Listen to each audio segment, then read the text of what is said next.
안녕하세요. 제 나이도 어느덧 70을 바라보고 있네요.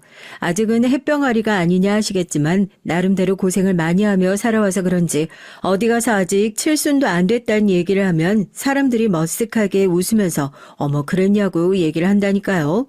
남편이 연하인 줄 알았다는 얘기는 뭐 이미 너무 많이 들어본 얘기고요. 예전엔 몰랐는데 나이를 조금씩 먹어가니까 고생을 했던 세월의 흔적이 얼굴에도 몸에도 고스란히 남아가는 것 같습니다. 예전엔 어렵지 않았던 일을 하는데도 아이고 아이고 하는 곡소리가 자연스럽게 흘러나오는 것만 봐도 말이에요. 그래도 이런 흔적들이 마냥 부끄럽지 않을 수 있는 이유는 계모 손에서 눈칫밥 먹으면서 제대로 된 사랑 한 번 못 받고 자랐었던 제가 어느덧 사랑하는 남자를 만나 어엿한 가정을 꾸리고 제가 받지 못했던 그 사랑 제 자식에겐 넘치게 줄 수 있는 엄마가 되었기 때문일 것입니다. 밑 빠진 독에 물을 붓는 것처럼 채워도 허전하기만 했었던 제 마음도 비로소 가족이라는 울타리 안에서 조금씩 채워지기 시작했으니까요. 하지만 콩쥐의 그 밑 빠진 독을 채우기 위해서 두꺼빈 자기의 등으로 그 거센 물줄기를 막아내고 있었죠. 어떻게 보면 전 젊은 시절의 주인공인 콩쥐가 아닌 독을 등짝으로 꾸역꾸역 틀어막고 있었던 두꺼비에 더 가까웠던 것 같습니다. 채워지지 않는 마음을 채우기 위해서 저 역시 많은 노력을 했으니까요. 벌써 40년 가까이 제 곁을 지키며 저와 함께 살아온 저희 남편은 요즘 부쩍 절뚝거리는 제 다리를 볼 때마다 미안해서 어쩔 줄을 몰라 해요. 누가 보면 당신이 사고라도 내서 내 다리가 이 모양이 된 줄 알겠어. 나이 먹으면서 멀쩡했던 데가 닳기도 하고 그러는 거지 뭘 그렇게 볼 때마다 미안해 죽겠다는 표정으로 그래? 왜 아니야. 당신 그렇게 된 거 내가 사고 낸 거라 다름없지. 내가 그때 무슨 수를 써서라도 독립을 하겠다고 고집을 부렸어야 됐는데 남편이라고 하나 있는 게 우리 어머니 밑에서 당신이 그렇게 고생하고 있는 것도 모르고. 됐어. 다 지나간 얘긴데 뭐. 당신이 모른 척 한 것도 아니고 내가 말도 안 하는데 어떻게 알겠어. 덕분에 아들 저렇게 장성하게 잘 키웠으니까 된 거지 뭐. 남편이 저렇게 미안해하는 이유는 그야말로 혹독하기 짝이 없었던 감히 군 생활에 비교해도 과언이 아니겠다 싶었던 젊은 날 제 시집살이 때문이었습니다. 어디서부터 제 사연을 시작해야 할까 고민스러웠는데 거기서부터 시작하면 되겠다 싶네요. 난 싫어. 모르는 사람한테 엄마라고 부르는 것도 싫고 새로운 가족이 생기는 게 뭐가 좋아? 차라리 재혼을 하고 싶으면 아빠만 해. 아빠 혼자 나가서 그 사람들이랑 살면 되잖아. 내가 그렇게 싫다고 하는데도 아빠는 굳이 그 결혼을 하고 싶은 거야? 보람아, 너 지금 한창 엄마 손길 필요할 나이야. 가족들끼리 복잡거리면서 살면 너한테도 좋을 거고 아빠도 좋은 사람 만나서 새롭게 다시 시작해보고 싶은 건데 보람이 네가 아빠 응원 안 해주면 대체 누가 아빠를 응원해주겠니? 응? 낳아주신 친어머니 얼굴은 잘 기억도 안 나요. 계획에 없던 임신으로 절 가지셨던 건 알고 있었지만 그래서 그런지 항상 하나밖에 없는 딸한테도 무신경했던 어머니였습니다. 10달 동안 뱃속에 품고 있었던 자식을 그렇게 남보듯 할 수는 없을 거라고 동네 사람들이 하나같이 혀를 찰 정도였죠. 갑작스럽게 절 가지면서 가족과의 사이도 틀어졌고 다니던 직장도 잃고 어머니한테 전 눈에 넣어도 아프지 않은 자식. 이 아이를 위해서 그 모든 것들을 포기할 수 있는 존재까지는 아니었던 모양이었나 봅니다.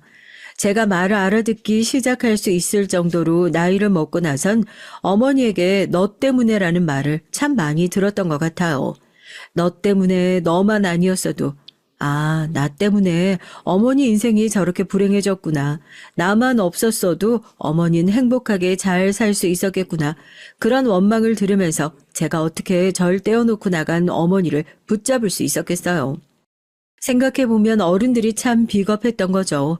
사실 계획에 안 된 결혼과 임신을 했던 것도 그 책임을 다 어린 자식한테 전가시킨 것도 결국 그걸 감당하지 못한 것도 다 두 사람의 책임인데 어머니는 절 집에 덜렁 남겨놓고 이혼을 하신 이후로 아버지 역시 달라지셨습니다. 그냥 그땐 본인 실수라고 인정하는 것보다 제 탓을 하는 게 훨씬 더 편하니까 그러셨겠지만 어린 마음에 그게 왜 그렇게 원망스러웠는지 모르겠어요. 엄마랑 아빠가 이혼한 게 왜 내 탓이냐, 아빠가 다 모자라서 그런 거 아니냐 하고 대들다가 얻어맞았던 적도 있었습니다. 한 번 실패했으면 됐지 그 망할 결혼을 꾸역꾸역 2번이나 하려는 아버지의 마음이 그래서 더 이해가 되지 않았던 것 같아요. 상대방 역시 애 딸린 이혼녀 어디서 들었는데 한 번 이혼을 했던 사람들이 재혼을 해서 실패할 확률이 그렇게 높다고 하더라고요. 재혼해서 잘 사는 사람들도 많은데 괜히 사람들이 심술맞게 하는 소리가 아니냐 싶겠지만 재혼 과정에서 커온 전 톡 까놓고 한번 물어보고 싶어요. 정말 자식을 위해서 하는 재혼이란 게 이 세상에 존재하긴 할까요?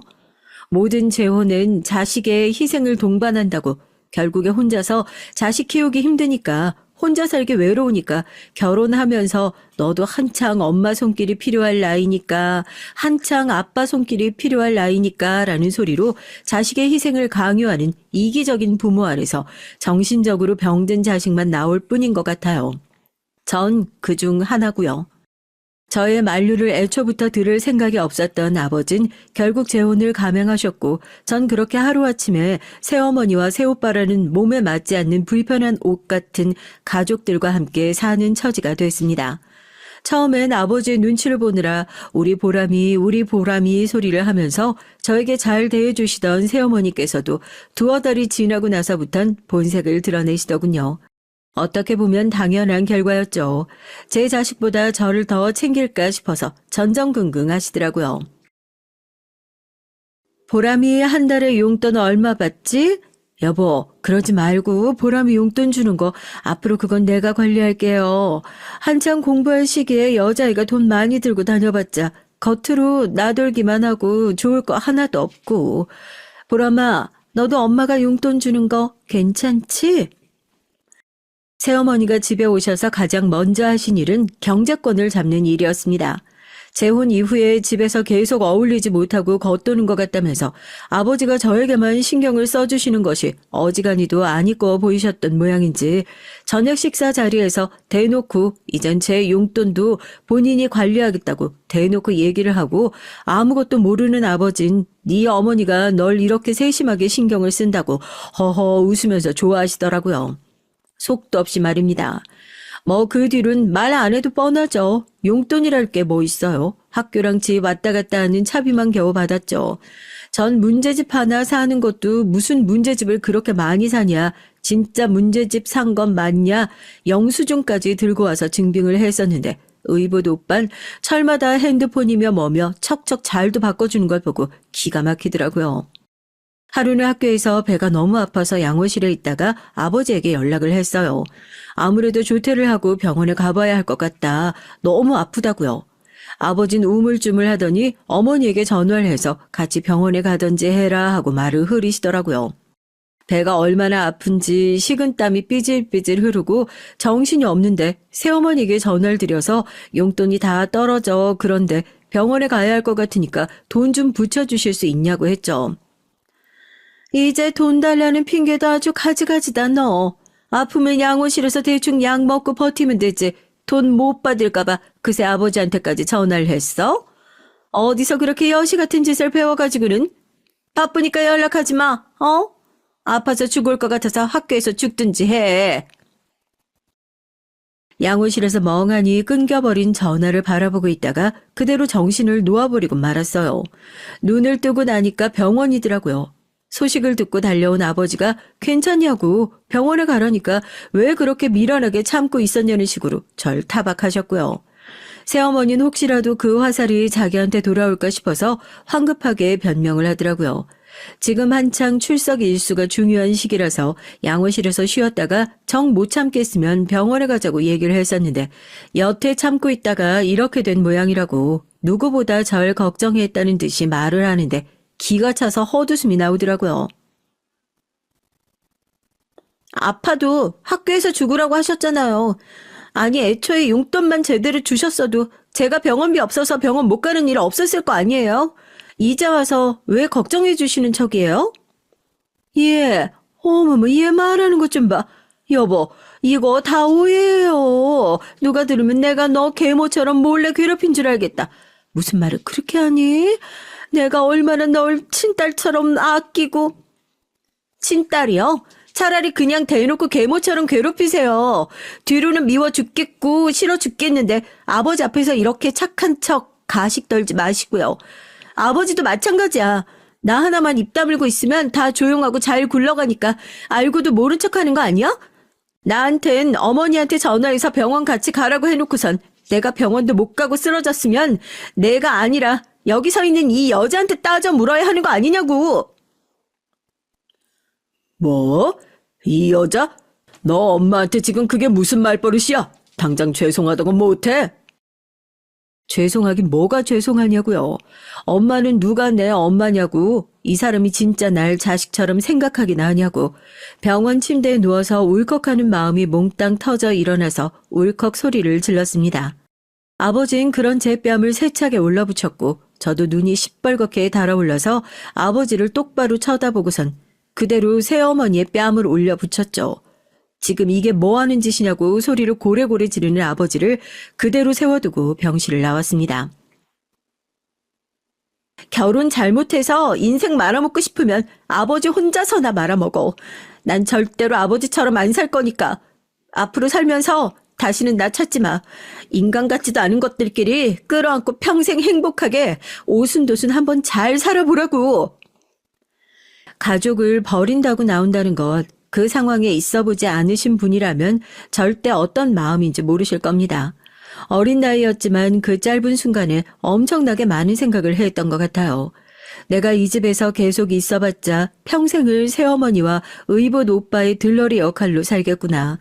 아버지는 한번 실패한 결혼을 또 실패하고 싶지 않다는 이유로 그냥 남아있는 딸을 계속 희생양으로 사용하겠구나 하는 그런 생각들. 집으로 돌아와선 당장 입을 수 있는 옷 몇 가지만 챙기고 어머니가 이혼을 하고 집을 떠나기 전에 이건 네 몫이니까 두고 가겠다고 하며 제게 남겨주신 돌반지 몇 개를 들고 그렇게 집을 나왔어요. 고등학생이 집을 나와서 갈 곳이 어디 있겠어요. 허름한 모텔에 앳된 얼굴의 여학생이 큰 짐가방을 들고 들어오니까 뭐 이상한 일을 하는 사람이 아닌가 하고 의심스러운 눈초리로 쳐다보면서 방을 안내주려고 하더라고요. 돌반지도 겨우 팔고 이제 밖에도 어둑어둑해졌고 벌써 이렇게 몇 군데나 거절을 당하고 나니까 이제 쫓겨나면 어디로 가야 되나 그제서야 덜컥 겁이 나서 카운터에 서서 눈물을 줄줄 흘리기 시작하니까 주인 아주머니가 깜짝 놀라서 무슨 일이냐고 제 손을 잡아 끌더라고요. 울면서 제 사정을 털어놓으니 혀를 쯧쯧하면서 밥은 먹었냐고 버너에 물을 올리고 라면을 하나 끓여주시더라고요. 이렇게 어린애가 나는 무슨 나쁜 일이라도 하나 싶었는데 아이고 짠해서 어쩜 좋아. 마침 여기 청소 아주머니가 관뒀는데 너 그러면 여기서 청소 일이라도 좀 할래? 들어보니까 지금 방세 며칠 내고 나면 돈도 없을 것 같은데 너 청소하고 일 좀 도와주고 하면 아줌마가 방세는 안 받을 테니까 어디 다른 데 일 구할 때까지 딴 데 가지 말고 여기서 좀 지내, 응?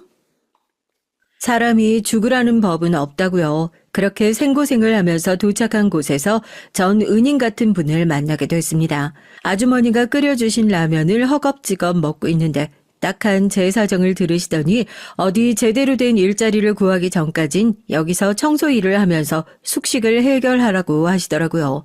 라면을 입에 물고 눈물을 펑펑 쏟으면서 감사하다고 정말 감사하다고 인사를 드리고 그날 정말 오랜만에 퀴퀴한 쩐내가 나는 손바닥만한 방 안에서 마음 편하게 두 다리를 뻗고 잠에 들었던 것 같습니다.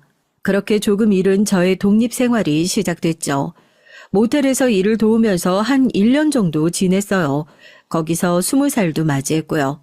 근처에 큰 공장 단지가 있어서 그런 일을 구하러 온 사람들이 면접을 보러 오가며 들리느라 늘 손님이 끊이지 않는 곳이었고 그때 우연히 모텔 손님으로 오셨던 분의 소개를 받아 근처에 있던 공장에 생산직 근로자로 취업을 할 수 있게 됐어요.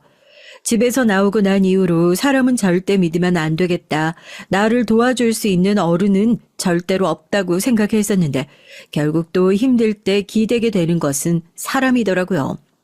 공장에 들어가니 기숙사 생활도 할 수 있게 됐고 매달 월급도 따박따박 나오니까 얼마나 다행인지 모르겠다고.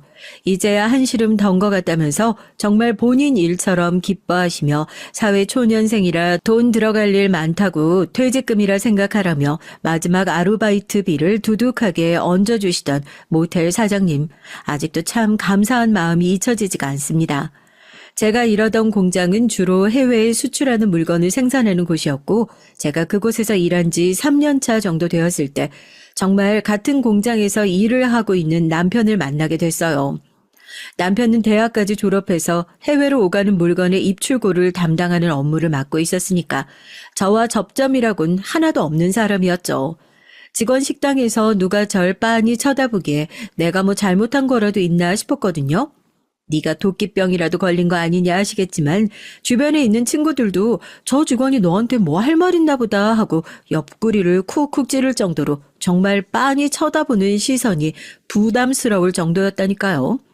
밥을 다 먹자마자 커피 2잔을 뽑아든 남편이 젠걸음으로 저한테 와가지고는 우리 어디서 본 적 있지 않냐고.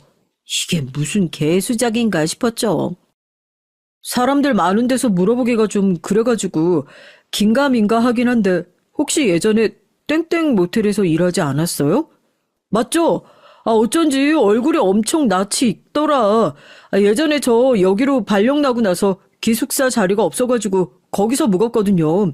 나이도 엄청 어려 보이는데 싹싹하게 일도 잘한다 해서 얼굴을 기억하고 있었는데 우리 회사 입사한 거예요? 이거 진짜 인연이네요. 알고 보니 다른 지역에서 근무하고 있던 남편이 회사에 발령받아 급하게 내려오면서 살 곳이 마땅치 않아 제가 일하고 있던 모텔에서 한 달 정도 묵었던 적이 있었는데 그때 오며 가며 저를 봐줬던 모양이더라고요. 저야 하루에 손님이 몇 명씩 왔다 갔다 하는데 사람들 얼굴을 어떻게 하나하나 다 기억을 하겠어요. 반대로 나이도 어린데 일을 참 싹싹하게 잘한다 싶어서 남편은 제가 사장님 딸인가 하고 기억을 하고 있었다고. 보자마자 반가워서 아는 척을 하고 싶었는데 사람들 앞에서 괜히 거기서 봤지 않냐고 하고 아는 척을 하면 이상하게 보는 사람들이 있을까봐 말도 못하고 있었다고 그러더라고요. 참 별 인연이 다 있었다 싶었다니까요. 회사에 들어가서 친한 사람이 한 명도 없었는데 그래도 그것도 인연이면 인연이라고 남편이랑 확 가까워졌죠. 교대 근무를 하는 저와 주간 근무를 하는 남편이 마주칠 일이 그렇게 많지 않았지만 어쩌다 근무 시간이 겹쳐서 얼굴을 보면 그렇게 반가울 수가 없더라고요. 저도 은근히 주간 근무하는 날만 기다리게 되고 식당에 들어가면 오늘은 출근을 하셨냐 하고 자연스럽게 눈으로 찾게 되고요. 그렇게 남편과 시작하게 된 연애 때야 아무런 걱정 없이 좋았죠. 남편은 예나 지금이나 참 한결같이 괜찮은 사람이었고 늘 사랑이 고팠던 전 그렇게 넘치는 남편의 사랑을 받으면서 나도 누군가에게 이렇게 소중한 존재일 수 있구나를 알게 됐으니까요. 하지만 저희 연애는 유통기한이 존재하는 것만 같은 느낌이었습니다. 남편과 저와 함께할 미래를 그리고 있을 때에도 전 한마디 말을 보탤 수가 없었죠. 시작도 하지 않았지만 세상에 사랑만으로는 될 수 없는 것들이 너무나도 많다는 걸 제가 살면서 직접 봤었으니까요. 고등학교도 제대로 안 나오고 뭐? 부모도 없어? 기가 막혀서 정말. 내가 대를 이으라고 했지. 이런 덜 떨어진 애 배 빌어가지고 애 낳으라고 언제 그런 소리를 한 적 있어? 네가 뭐가 아쉬워서 이런 모자라는 애랑 결혼을 해? 응? 돌아가신 너희 아버지가 이 꼴을 보면 억울해서 무덤을 박차고 다시 일어나시겠다. 네가 지금 제정신이냐? 응? 차라리 이런 애 데리고 살 거면 결혼을 안 한다고 그래. 너 지금 엄마 입에서 그런 소리 듣고 싶어서 그러는 거 아니야? 예상했던 결과였죠. 시어머니 말대로 뭐가 아쉬워서요. 대학까지 나오고 지금도 해외 지사에서 발령이 나네 만에 얘기가 나올 정도로 능력이 있었던 남편이었는데 벼랑간 고등학교도 제대로 졸업하지 못했던 여자를 덜컥 데리고 와서 결혼을 하겠다고 하니 저 같아도 탐탁지 않았을 겁니다. 어느 정도 반대를 예상하고 있었던 저였고 그런 반대를 무릅쓰면서까지 결혼을 하고 싶지 않았기에 처음엔 남편에게 이별 통보를 했어요. 자기는 죽어도 못 헤어지겠다. 제가 아니면 결혼도 안 할 거다. 끈질기게 쫓아다니던 남편을 겨우 떨어뜨려 놨는데 아뿔싸. 왜 이렇게 인생은 예상대로 흘러가지 않는 건지. 이번엔 반대로 제가 남편의 발목을 붙잡아야 하게 생긴 겁니다. 스트레스 때문에 잠깐 멈췄다고 생각했는데 월경이 갑작스레 뚝 끊긴 이유가 임신이래요. 그때 아들의 임신 소식을 알게 되었던 거죠. 청천벽력 같은 소식에 처음엔 아이를 지워야 하나, 끝까지 비밀로 하고 나 혼자 몰래 키워야 하나, 별의별 생각을 다 했던 것 같습니다. 엎친 데 덮친 격으로 몸 상태가 너무 안 좋아져서 회사에 갑작스레 휴가를 내고 기숙사에 틀어박혀 있으니 소식을 들은 남편이 죽을 사두고 한달음에 달려와 줬더라고요. 무슨 일이 있냐면서요. 양손에 죽을 한아름 들고 땀범벅이 되어 서 있는 남편을 보는데 저도 모르게 눈물이 펑펑 쏟아졌습니다. 내가 무슨 부귀영화를 누리자고 뭐 얼마나 대단한 사랑을 하고 희생을 한다고 애 아빠도 없이 애 키울 생각을 했나 하면서요. 임신을 했다는 소식을 알리자 그대로 얼어붙은 남편이 제 앞에 무릎을 꿇고 펑펑 울면서 여태 몰라줘서 미안하다고 이제 무슨 일이 있어도 결혼하자고 자기가 제 남은 인생 다 책임지겠다고 하더라고요. 아이가 워낙 귀한 집이어서 그런지 결혼은 절대 안 된다 했던 시어머니께서도 임신을 했다는 소식을 듣자마자 울며 겨자 먹기로 결혼을 허락해 주셨고 그렇게 결혼, 임신, 시집살이가 눈 깜짝할 사이에 한꺼번에 시작됐습니다. 하지만 시어머니가 가족으로 인정하고 맞아주신 건 제가 아니라 제 뱃속에 있는 본인의 손주까지셨던 모양이었어요.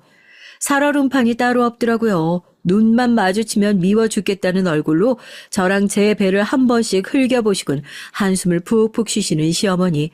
그런 시어머니 눈에 어떻게든 마음에 들어보기 위해 애를 쓰는 매일이었죠. 하지만 한번 눈 밖에 난 며느리가 무슨 짓을 해도 시어머니 눈에 애부터 가지고 들어와서 내 아들 발목 잡은 한심한 애로 보일 뿐이었나 봅니다. 새어머니와 함께 살며 천덕꾸러기 취급을 받던 그 옛날로 다시 돌아간 것 같은 기분이었죠. 넌 임신한 게 아주 벼슬이냐? 조금만 더 배불러오면 너 아주 시어머니한테 수발 들어달라고 그러겠다. 난 예전에 제 임신했을 때 배가 남산만하게 불렀는데도 시댁 어른 10명을 다 모시고 살면서 밥이며 빨래며 다 했는데 너는 일한다고 내빼고 툭하면 몸이 어쩌네 저쩌네 하면서 병원 다니고 이거는 뭐 나한테 건들지도 말아라. 시위하는 거야 뭐야? 그땐 육아휴직이라는 게 어디 있어요. 애 낳고 나면 직장 관둬야 할 거 뻔한데 시집살이 견디느니 출근을 하는 게 100번 1000번 더 낫겠다 싶어서 배가 불러와도 꾸역꾸역 출근을 했던 것도 있었죠. 그런데 시어머니 눈엔 그것도 영 안 입고 오신 거죠. 집에서 부려먹을 며느리가 출근을 한다는 핑계로 매일같이 자리를 비우니 그것도 교대 근무라고 낮이고 밤이고 할 것 없이요. 네가 나가서 벌어봤자 얼마나 버냐. 집에서 애나 제대로 봐라 하는 어머님의 성화에 결국 임신 7개월 차에 막 접어들었을 때 다니던 회사를 관두고 본격적으로 전업주부 생활을 시작했습니다. 회사 일이 아무리 힘들어도 시집살이보다 100번 1000번은 낫다 싶었죠. 넌 뭐 이렇게 하나 제대로 하는 게 없어. 앞으로 빨래할 땐 세탁기로 하지 말고 손으로 다 빨어. 이것들 죄다 다 다시 해. 알겠어? 실컷 빨래 다 해놓고 널어놓으면 빨래 걷어다 흙바닥에 내팽개치는 건 물론이고 한겨울에도 며느리 온수 쓰는 것이 아깝다고 제가 설거지하고 빨래할 때는 보일러 앞에 딱 버티고 앉아서 온수 못 켜게 하는 시어머니. 이것만 해도 어디 사연에 나와도 손색이 없을 것만 같은 미친 시어머니 아닌가 싶죠. 아들 앞에선 툴툴거리면서도 그래도 내심 잘 챙겨주는 척 하다가도 남편이 출근하고 집만 비우면 그렇게 습관적으로 못 살게 구는 심보 나쁜 노인네. 내가 너 받아주는 것만으로도 평생 고맙게 생각해야 한다고. 괜히 아들이랑 내 사이 이간질 시킬 생각 꿈도 꾸지 말라고. 부부 사이의 인연은 언제든지 법적으로 끌어낼 수도 있고 부모 자식 간의 천류는 끊어낼 수는 없다고 늘 협박하시던 그런 분이셨어요. 전 그런 시어머니가 뭐가 그렇게 무서워서 벌벌 떨었는지요.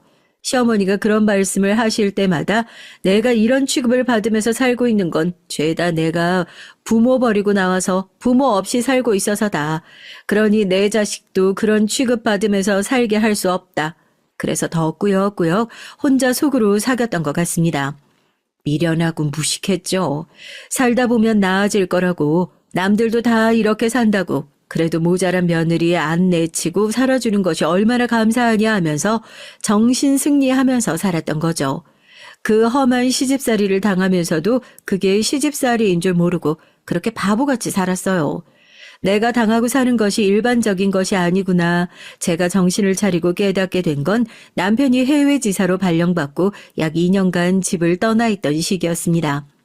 처음엔 당연히 저와 저희 아들까지 모두 남편을 따라가겠다 나섰지만 시어머니가 눈에 불을 켜고 반대하는 통에 졸제 남편은 기러기 부부가 되고 저희 가족이 2년간 생이별을 하게 됐던 거예요. 지금이 한창 중요한 시기인데 어중간하게 해외 나갔다가 이것도 저것도 안 되면 제가 다 책임질 거냐면서 말도 안 되는 생떼를 부리셨어요. 어머님 입장에선 집안일 몽땅 다 하는 노예 같은 며느리가 감히 해방을 꿈꾸는 것 같아서 그렇게 죽도록 반대했을 수도 있겠구나 싶기도 하고요. 무슨 일이 있으면 연락하라고 당신이 항상 우선이라고 말하던 남편이 집을 떠나자마자 시어머니는 그동안 아들 앞에서 참아왔던 것을 풀기라도 하는 것처럼 더욱 지독하게 절 괴롭히셨습니다. 할머니, 왜 엄마만 저렇게 미워해? 엄마가 잘못한 게 뭐가 있다고. 월급 받는 직원도 이렇게 일 안 하겠어. 할머니는 왜 엄마만 저렇게 미워해? 엄마가 잘못한 게 뭐가 있다고. 월급 받는 직원도 이렇게 일 안 하겠어. 할머니가 저 정도면 치매 검사라도 받아보셔야 하는 거 아니야? 세상에 어떤 사람이 자기 가족을 저렇게 종부리듯이 부리냐고. 엄만 그걸 왜 또 다 참고 받아주고 있어. 억울하지도 않아? 차라리 그냥 내가 아버지한테 말씀드릴까? 아버지한테는 할머니가 너한테 엄마 같은 존재인데 괜히 그런 얘기 하는 게 가족들끼리 없던 분란 만드는 길이야. 허튼 짓 하지 말고 너는 너 할 거만 열심히 하면 돼. 그래도 할머니가 다른 사람 몰라도 넌 하나밖에 없는 손주라고 예뻐하시잖아. 엄만 그거면 됐어. 제가 너무 오랫동안 시어머니의 소나기 밑에서 긴 괴롭힘을 당했던 탓일까요? 그냥 나 하나만 참으면 집안에 아무 일도 일어나지 않을 텐데 괜히 제가 나서서 일을 시끄럽게 만들고 싶지 않은 마음에 몸을 더 사리면서 살았습니다. 그럴수록 시어머니는 제가 본인에게 더욱 복종한다고 생각하고 기고만장해져서 악행을 서슴지 않고 저질렀고요. 하나밖에 없는 자식이 저한테 대놓고 그런 답답함을 표할 정도였으니 말 다 했죠 뭐. 그러던 중에 문제의 그 사고가 발생하게 됐습니다. 학교에 간 아들을 기다리면서 집안일을 하고 있던 날이었어요. 시어머니께선 밖에서 친구분들과 뭐 마음 상하는 일이라도 있으셨던 건지 집에 들어오자마자 욕짓거리를 내뱉으면서 마루 청소가 제대로 안 되어 있는 것 같다느니 어쩌느니 하면서 말도 안 되는 트집을 잡으며 시비를 걸기 시작하셨습니다. 저러시는 게 하루 이틀도 아니니까 그냥 얼른 걸레를 빨고 가져와가지고는 깨끗하게 닦아두겠다 얘기를 했는데 분풀이를 하기엔 충분하지 않으셨던 모양이에요. 어떻게 사람들이 그냥 하나같이 그렇게 미련하고 멍청한지. 아는 것도 없으면서 아는 척하는 것도 열이 받아 죽겠는데 집에 들어와서 보니까 제일 미련하고 멍청한 인간을 지금 내가 끌어안고 살고 있는 거 아니야? 아이고 속 터져 정말. 야, 그렇게 멍청한 표정으로 쳐다보지 좀 말어. 아주 속 뒤집으려고 작정한 거냐? 응? 오늘따라 어머님의 트집이 유난히 심하다고 생각은 했었는데 거기서 그냥 더 대꾸도 말고 상대도 하지 말고 어디 슬며시 몸을 피하기라도 했어야 했나 봅니다. 분이 풀리지 않는 어머님이 뭘 그렇게 멍청하게 보고 서 있냐면서 마루 위에서 걸레를 들고 서 있는 제 어깨를 확 밀치셨고 순간 중심을 잡지 못하고 기우뚱한 전 팔을 휘적거리다가 그대로 마루 아래로 아무런 준비도 없이 뚝하니 떨어지고 말았으니까요. 어디가 부러진 건지 뭔지 너무 아파서 몸을 꼼짝도 하지 못하고 그냥 앓는 소리만 내면서 바닥에 엎어져 있는데 시어머니는 얼른 저를 부축할 생각도 없이 마루 위에서 빤히 지켜보고 있는 게 아니겠어요? 뭐 사이코패스도 아니고 그 서늘한 눈빛이 가끔 생각나서 소름이 끼칠 정도니까요. 엄마 괜찮아? 엄마 일어날 수 있겠어? 할머니 뭐예요? 빨리 119에 신고하지 않고. 엄마 괜찮아? 금방 같이 병원 가자. 괜히 움직이지 말고 가만히 있어. 알겠지? 그때 막 학교를 마치고 돌아온 아들이 이 광경을 지켜보고 있었고 제가 바닥으로 떨어지자마자 화들짝 놀라서 달려와 저를 살폈습니다. 그제서야 저희 시어머니께서도 마루 아래로 내려와서 제가 괜찮은지 살피는 신용을 했고요. 아들이 부축을 해줬는데도 꼼짝을 할 수가 없을 것 같아서 119를 불러 병원에 가서 확인을 해보니 무릎뼈가 골절됐다고 하더라고요. 사고 소식에 놀란 남편도 급히 귀국을 하게 됐고요. 내가 그렇게 무리하지 말라고 얘기를 했는데 혼자서 일하다가 이런 꼴이 난 거라니까. 나도 얼마나 놀랐는지. 일하던 남편까지 불러들이고 이게 무슨 짓이니 정말. 아빠, 이거 다 거짓말이에요. 할머니가 밀쳐서 엄마 저렇게 된 거예요. 아빠가 몰라서 그렇지 아빠 해외 지사로 발령난 이후로 할머니가 엄마를 얼마나 괴롭혔는지 알아요? 뭐? 그게 다 사실이야? 어머니, 제가 가족들 여기 남겨두고 가면서 다른 부탁 하나 안 할 테니 이 사람 신경 좀 써달라고 그거 하나 부탁드렸는데 어떻게 그러실 수가 있어요? 병원에서 또 한바탕 난리가 났죠. 저희 아들은 남편을 보자마자 그동안 시어머니가 저에게 저지른 악행을 낱낱이 고했고 제가 시댁에서 잘 지내고 있을 거라 철석같이 믿고 있었던 남편은 그 사실에 큰 충격을 받게 됐습니다. 정말 시어머니 때문에 제가 지금 이렇게 누워있는 것이 맞는지 몇 번이나 사실 확인을 하더라고요. 여기까지 와서 거짓말을 하는 게 무슨 소용이냐 싶어 저도 남편에게 그동안 있었던 일을 사실대로 털어놨고요. 남편은 그날 이후로 해외 지사 일을 바로 정리하고 바로 집으로 돌아왔어요. 남편이 한국으로 돌아온 이후로 전 지금까지 시어머니 얼굴을 단 한 번도 본 적이 없습니다. 남편이 들어온 이후에 가장 먼저 한 일이 살림을 정리하고 분갈하는 것이었거든요. 시어머니는 여태까지 키워준 은혜도 모르고 어떻게 여자 때문에 부모를 버리고 나가겠다는 소리를 하냐고 고래고래 소리를 지르면서 남편이 나가는 걸 뜯어 말렸지만 남편도 단호했습니다. 여태까지 제 식구 제대로 챙기지 못한 것도 이 사람한테 미안해 죽을 것 같은데 어떻게 여기 들어와서 다시 살라 소리를 할 수 있겠냐면서 울면서 남편을 붙잡는 시어머니를 매몰차게 내치고 시댁을 나오게 됐고요. 그렇게 지긋지긋한 시댁과 이별 선언을 하게 됐습니다. 그 뒤로 남편은 절뚝이는 제 다리를 볼 때마다 과거 본인이 가족을 제대로 돌보지 못했다는 죄책감 때문에 어쩔 줄 몰라 하며 미안하다 소리를 입에 달고 살았던 것 같아요. 물론 그때 남편과 속 시원하게 이혼을 하고 살 수도 있었겠지만 돌아갈 곳도 없고 돌아갈 가족도 없는 저에게 이혼은 생각지도 않은 선택지 중 하나였습니다. 그래도 그렇게 시어머니와 떨어져서 살기 시작한 이후론 마음에 커다란 짐을 하나 덜어낸 것 같았어요. 부모 자식 간의 인연은 천륜이라고 어떻게 보면 그 천륜을 저 때문에 단칼에 잘라낸 것 같은 남편한테 마음 한켠으로 미안함도 있었지만 인생에서 시어머니 한 사람만 사라진 것뿐인데도 아들이 장성할 때까지 집안에 큰 어려움 없이 행복하게 세 식구가 잘 지내왔으니 그때 남편의 강단 있는 선택이 그저 고맙기만 할 뿐이었고요. 한 번씩 시큰거리는 물음만이 내가 그동안 참 힘들고 각박한 인생을 살아왔구나. 교통사고 후유증처럼 잊혀진 기억을 떠올리게 해줄 뿐이었습니다.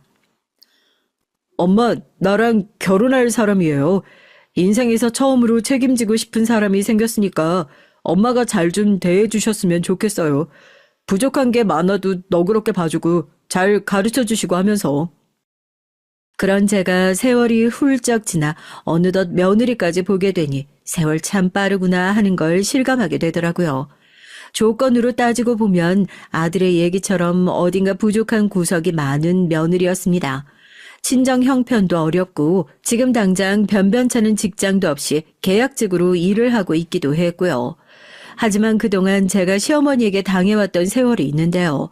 어떤 사람은 자기가 당한 것을 그대로 풀면서 내리 갈굼하는 사람이 있다고 하지만 전 그 정도로 못된 사람 되지 못하는 모양입니다. 처음 인사 오는 자리에서 혹시라도 싫은 소리 들을까봐 기가 팍 죽어있는 며느리의 모습을 보는데 어쩐지 옛날 제 생각이 나는 것 같아서 안쓰러운 마음이 앞서더라고요. 결혼을 하는데 모아둔 돈은 있냐, 혼수는 얼마나 해오려고 하냐 묻는 남편의 얘기에 기어 들어가는 목소리로 얘기하는 며느리가 그저 짠해 보이기만 해서 인사를 마치고 돌아가는 며느리를 붙잡고 며느리의 손에 봉투 하나를 들려줬습니다. 시댁 올 때마다 그렇게 기죽을 필요 없어. 둘이 좋아서 같이 사는 건데 사는 게 조금 모자라고 부족하면 뭐 어때?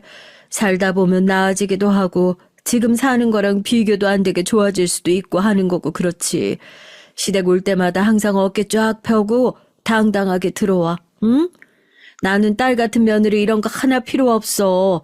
그냥 며느리답게 나도 항상 너 볼 땐 손님 맞이하는 마음으로 그렇게 대할 테니까 우리 서로 해야 할 도리만 잘 지키면서 앞으로도 그렇게 살자. 내 말 무슨 뜻인지 알겠지?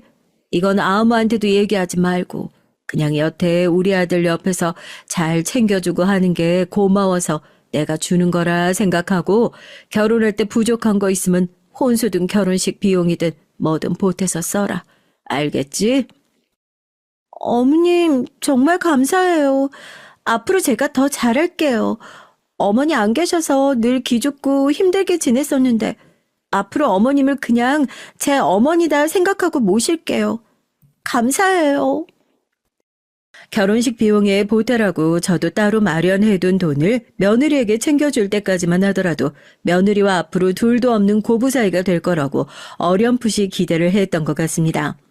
적어도 제가 시댁에서 당했던 것들, 느꼈던 기분들, 저희 며느리가 느끼지 않았으면 하는 마음에 더 정성을 쏟았던 것 같아요.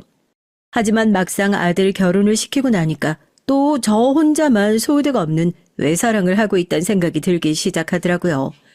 처음엔 친어머니처럼 모시겠다고 고마워서 어쩔 줄 몰라하던 며느린 결혼하고 몇 년이 지나고 나니까 그새 제가 많이 편해진 건지 아니면 그때 고마움을 까맣게 잊어버리기라도 한 건지 그냥 기본적인 도리만 잘하면서 지내자는 얘기도 시어머니의 잔소리로 들리기 시작했던 것 같습니다. 아유, 이번 설에도 바쁘니? 지난번에도 설 당일에 와가지고 음식 장만할 것도 그렇게 많지도 않으니까 이번엔 며칠이라도 조금 일찍 와서 얼굴도 보고 했으면 좋겠는데 너네가 많이 바쁘겠다 싶으면 미리 얘기를 하고 바쁜 일 없으면 일찍 와서 맛있는 것도 좀 먹고 일찍 쉬고 해라, 응? 며느리는 결혼을 한 이후로 한 번도 명절에 일찌감치 시댁에 내려온 적이 없어요. 남편도 어디 회사가 외국에 있는 것도 아닌데 둘이서 왜 그렇게 바쁜 척을 하면서 볼멘 소리를 하더라고요. 저도 괜히 그런 일로 며느리가 싫은 소리 듣는 게 싫어서 이번 명절엔 바쁜 일이 없으면 조금 일찌감치 내려오는 게 어떠냐 얘기를 하니까 며느린 바로 대답을 하지 않고 우물쭈물하면서 시간을 한번 봐야겠다 하며 말을 흐리더라고요. 이번에도 애들 얼굴 일찍 보는 건 영 글렀다 하고 별 기대 없이 전화를 끊었는데 며느리와 전화를 마치고 나서 얼마 지나지 않아 문자가 왔다는 진동소리가 울렸습니다. 발신자가 며느리더라고요. 문자 내용을 본 전 깜짝 놀랄 수밖에 없었습니다. 이게 정말 며느리한테 온 문자가 맞나 발신자를 몇 번이나 확인했죠. 아우 잔소리 진짜 크크. 누가 봐도 저랑 통화를 마치고 누군가에게 제 욕을 하는 내용의 문자를 보낸 것 같은 정황에 가슴이 덜컹해서 이걸 지금이라도 전화해서 지금 이게 나한테 한 소리 맞냐? 너 이게 무슨 소리냐? 따져 묻고 싶었지만 또 괜히 긁어부스럼 만드는 걸까 싶어서 기가 막힌 마음으로 한참 동안 핸드폰만 들여다보고 있는데 며느리한테 다급하게 전화가 오더라고요. 어머님, 문자가 잘못 간 것 같아요. 많이 놀라셨죠? 제가 친구랑 뭐 얘기를 하다가 장난친다는 게 어머님한테 잘못 보낸 것 같은데 괜히 오해하실까 싶어가지고요. 바로 전화 드렸어요. 절대 그런 뜻 아닌 거 어머님도 알고 계시죠? 저 그냥 정말 친구랑 장난친 거예요. 어딘가 찝찝하긴 했었지만 그땐 설마 싶었죠. 제가 그동안 며느리한테 얼마나 정성으로 잘해줬는데 아무리 통화하면서 기분이 상했다고 하더라도 저렇게 전화를 끊자마자 저 보라는 식으로 문자를 보내는 그런 못된 심보의 애라고 상상도 하지 않았고요. 그랬냐? 나는 너 문자 보고 혹시 나한테 보낸 건가 하고 깜짝 놀랐다니까? 설마 자기가 그랬겠냐고 하고 어색하게 웃고 무마하는 며느리 덕분에 그때 일은 커지지 않고 조용히 넘어가고 말았습니다. 그런데 지금 일이 이 지경까지 오고 나서 생각해보니까 그때부터 며느린 자기가 못된 인간이라는 걸 정말 다방면으로 티를 내고 있었던 거더라고요. 간을 보고 있었던 거라고 해야 할까요? 자기가 구워 삶을 수 있는 인간인지 아닌지 시어머니 머리 꼭대기 위로 올라가서 주무를 수 있을지 없을지 말이에요. 시집살이란 건 한 번도 시키지 않고 그저 아들과 며느리가 뭘 해달라고 하면 그래 너희들 좋은 대로 해라 너희들이 좋으면 됐지 하면서 넘어갔던 제 행동들이 며느리에게 그저 본인 입맛대로 다룰 수 있는 만만한 시어머니로 보였던 거였다고 생각하니까 지금도 울컥하고 화가 올라오는 것 같네요. 그렇게 명절 당일 서울에서 내려온 아들네은 장거리 운전으로 힘들다는 핑계로 집안일도 제대로 돕지 않고 오자마자 이게 힘들다 저게 힘들다 투덜거리기만 바쁘더라고요. 집이 너무 시골에 있어서 한번 올 때마다 큰맘 먹고 내려와야 한다는 둥 오만 생색을 다 내기에 저것도 내가 들으라고 하는 소린가 하고 괜히 얼마나 신경이 쓰이던지요. 당신 요즘 들어서 무릎을 더 쩔뚝이는 것 같은데 이번에 애들 내려온 김에 병원 좀 물어보지 그래. 너네 어디 서울에 엄마 다닐 만한 괜찮은 병원 좀 알아보는 게 어디냐? 아무래도 무릎 수술을 다시 한번 해야 할 것 같은데 이쪽에 있는 병원에서 하는 것보다야 서울에 있는 병원에서 수술하는 게 훨씬 더 괜찮지 않겠어? 엄마 무릎이 많이 안 좋아? 그러니까 명절이라고 괜히 음식 장만 같은 거 하지 말고 음식도 다 사서 장만하자니까. 혜영이가 지금 일 쉬고 있으니까 혜영이 네가 엄마 병원 좀 알아보면 되겠다. 안 그래도 나도 엄마 계속 그러고 다니는 거 신경 쓰였는데 잘 됐네. 요즘 들어 무릎 시큰거리는 게 심해져서 눈에 띄게 절뚝거릴 정도로 상태가 안 좋아서 근처에 있는 병원에 갔더니 아무래도 큰 병원에서 재수술을 받는 것이 좋겠다는 얘기를 했었던 터라서 저도 한번 시간을 내서 큰 병원에 가봐야겠다 생각은 하고 있었는데 남편이 애들 오니 먼저 얘기를 꺼내더라고요. 괜히 애들 귀찮게 하는 것 같아 별 얘기 안 하고 있었는데 마침 며느리가 지금 일을 쉬고 있는 터라면서 며느리와 함께 병원을 다니면 어떻겠냐. 아들도 그렇게 얘기를 했고요. 운전도 하지 못하니까 제 입장에서도 저 혼자 아픈 다리 끌고 병원 왔다 갔다 하는 것보다 며느리가 도움을 주면 한결 수월하겠다 싶어서 참 다행이다 싶었죠. 남편과 아들은 거실에서 차를 지낼 준비를 하고 있고 저랑 며느리는 부엌에서 장만한 음식을 그릇에 옮겨 담고 있는데 아까 했던 얘기가 생각이 나서 제가 먼저 며느리에게 넌지시 얘기를 꺼냈습니다. 요즘 일 쉬고 있다는데 집에서 뭐 바쁘게 하고 있는 거 있냐고요. 며느리가 반색을 하면서 자기가 일 쉬고 있는 건 어떻게 알았냐고 집에서 쉬는 게 아니라 다른 일 찾아보느라 바쁘게 지내고 있다고 살림하는 것도 쉬운 일이 아니라면서 딱 잘라 말을 하더라고요. 눈치 주려고 꺼낸 얘기는 아니었는데 일을 쉬고 있는 며느리 입장에선 이것도 기분 나쁜 소리려나 싶어서 저도 황급히 본론을 먼저 꺼냈어요. 요즘 무릎이 많이 안 좋아서 아무래도 서울에 있는 큰 병원에 다녀야 할 것 같은데 내가 운전도 못하고 다른 일 하느라 바빠서 영 시간 내기가 어려울 것 같아서 너도 바쁜 건 알지만 나도 부탁 좀 할까 하고 그러지 말고 네가 서울에 있는 병원 좀 알아봐 줄 수 있겠니? 뭐 나중에 병원 다니는 거야 내가 상의해서 버스 타고 왔다 갔다 해도 괜찮은 거니까 무릎 수술 잘하는 병원만 네가 좀 알아봐 주면 나머지는 내가 귀찮게 뭘 그런 거 시켜요? 진짜 짜증나게. 뭐? 너 지금 뭐라고 했니? 귀찮게 뭘 그런 걸 시켜? 음식을 옮겨 담던 접시를 탁 소리가 나게 내려놓으면서 짜증을 내는 며느리를 벙쪄서 쳐다보니까 며느린 대번 얼굴을 구기고 앞치마에 손을 벅벅 닦더니 앞치마를 벗어서 바닥에 탁 벗어던지는 게 아니겠어요? 전 지금 이게 무슨 상황인가 싶어서 기가 막힐 뿐이었죠. 그동안 내가 얼마나 잘해줬었는데 이게 무슨 폐악질인가 싶고요. 결혼할 때 돈 몇 푼 쥐어준 거 가지고 돌이니 뭐니 얘기를 하시면서 오만 생색을 내실 때부터 알아봤어야 하는 건데. 어머님, 아무리 그래도 저 어머님 딸 아니고 며느리예요. 지금 어머님 다리 절뚝이는 것까지 제가 딸처럼 뭐 모시고 다니면서 수발을 들어라 이 뜻이에요? 병원만 알아보면 거기서 끝이에요. 어머님 버스 타고 병원 왔다 갔다 하면 아버님이랑 저 사람이 그거 가만히 놔두고 보고 있겠냐고요. 일 안 하고 있다고 눈치 주는 것도 아니고 이럴 줄 알았으면 저 결혼할 때 어머님한테 그 돈 안 받았어요. 뭐? 아, 내가 너 그러라고 그 돈 준 줄 알아? 아니, 기가 막혀서 병원 좀 알아봐 달라고 한 게 그렇게 큰 잘못이냐? 그렇게 안 봤는데 내가 뭐 너한테 나를 모시라고 했어. 뭐 모시고 살기라도 하기라라고 그랬어. 명절에 미리 오는 것도 싫어. 병원 알아보는 것도 귀찮아.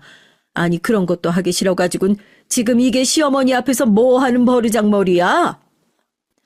부엌에서 큰 소리가 나니 이게 무슨 일인가 싶어가지고 남편과 아들이 한달음에 달려왔고 또 시아버지는 무서워라 하는 며느리가 내팽개에 처진 앞치마를 주섬주섬 주워들고 눈치를 보면서 자리를 뜨려고 하는데 아들이 한 발 더 빨랐습니다. 자리를 뜨려는 며느리의 손목을 콱 틀어지고 지금 이게 무슨 상황이냐고 설명을 해보라고 으름장을 놓더라고요. 내가 무슨 어머님 수발 드는 사람도 아니고 집에서 놀고 있다고 지금 가족들이 은근슬쩍 어머님 나한테 떠맡기려고 하는 거 내가 모를 줄 알아?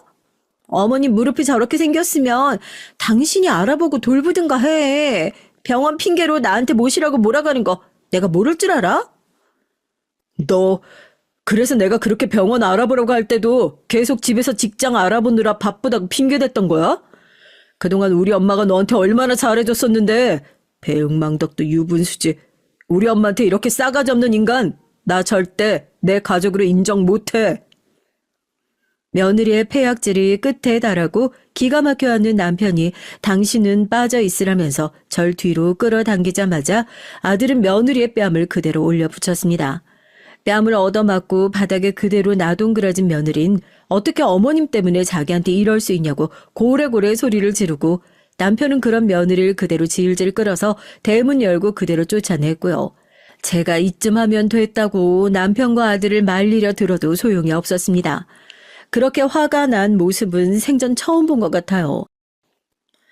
평생 마음고생만 하고 살았던 우리 엄마, 며느리 때문에 시집살이하고 사는 꼴은 내가 더 못 봐. 당신은 이제 끝이야. 집에 가서 짐 싸고 이혼 서류 보낼 테니까 그때까지 얌전히 어디 처박혀서 연락도 하지 말고 있어. 알겠어? 잘난 니네 엄마 끝까지 네가 끌어안고 살든지 마음대로 해. 이게 끝까지 뭘 잘했다고. 야, 당장 안 나가? 눈이 뒤집힌 아들이 며느리를 위협하면서 집 밖으로 내쫓아버리고 나서야 겨우 상황이 마무리가 됐어요. 이게 다 무슨 일인가 싶더라고요. 저 때문에 이 난리통이 난 것 같아서 아들에게 이혼 결정은 심사숙고해보라며 뜯어말려도 남편 역시 단호하게 저런 쓰레기 같은 거 주워왔으면 네가 책임지고 분리수거하라며 으름장을 놨습니다. 그렇게 쑥대밭이 된 집은 결국 아들과 며느리의 이혼으로 정리됐어요. 전 지금 아들과 남편의 호의를 받으며 수술을 받기 위해 서울로 병원을 오가며 지내고 있습니다. 아직도 저 때문에 아들이 이혼을 결정한 것 같아 미안한 마음이 들지만 아들은 제 덕분에 쓰레기 같은 사람 걸러낼 수 있었다면서 오히려 다행이니 걱정하지 말라고 안심을 시키더라고요. 복이라고 하나 없는 사나운 팔자라 생각했지만 그래도 선하게 산 덕분에 남편과 아들 같은 좋은 식구들이 끝까지 제 옆에 남아있는 것 같아 참 다행이란 생각이 듭니다. 자식 같지도 않은 자식이 많은 세상에서 그래도 제 엄마 지키겠다고 이혼을 결정해준 아들에게 다시 한번 고맙다는 인사를 하면서 앞으로는 저도 호구 같은 모습 안 보이고 조금은 더 이기적으로 제 가족들을 지키면서 열심히 살아가야겠다 다짐을 해보네요. 안녕하세요. 저는 40대 주부입니다. 제가 이렇게 사연까지 보내게 된 이유는 최근에 정말 말도 안 되는 일을 경험해서요. 전 사실 겁이 많아서 뉴스도 잘 안 봐요. 요즘 인터넷 기사만 봐도 아들이 아버지를 죽였다고 하질 않나, 10대가 초등학생을 유인해서 부모에게 돈을 요구했다고 하질 않나, 듣기만 해도 너무 끔찍한 일이 많더라고요.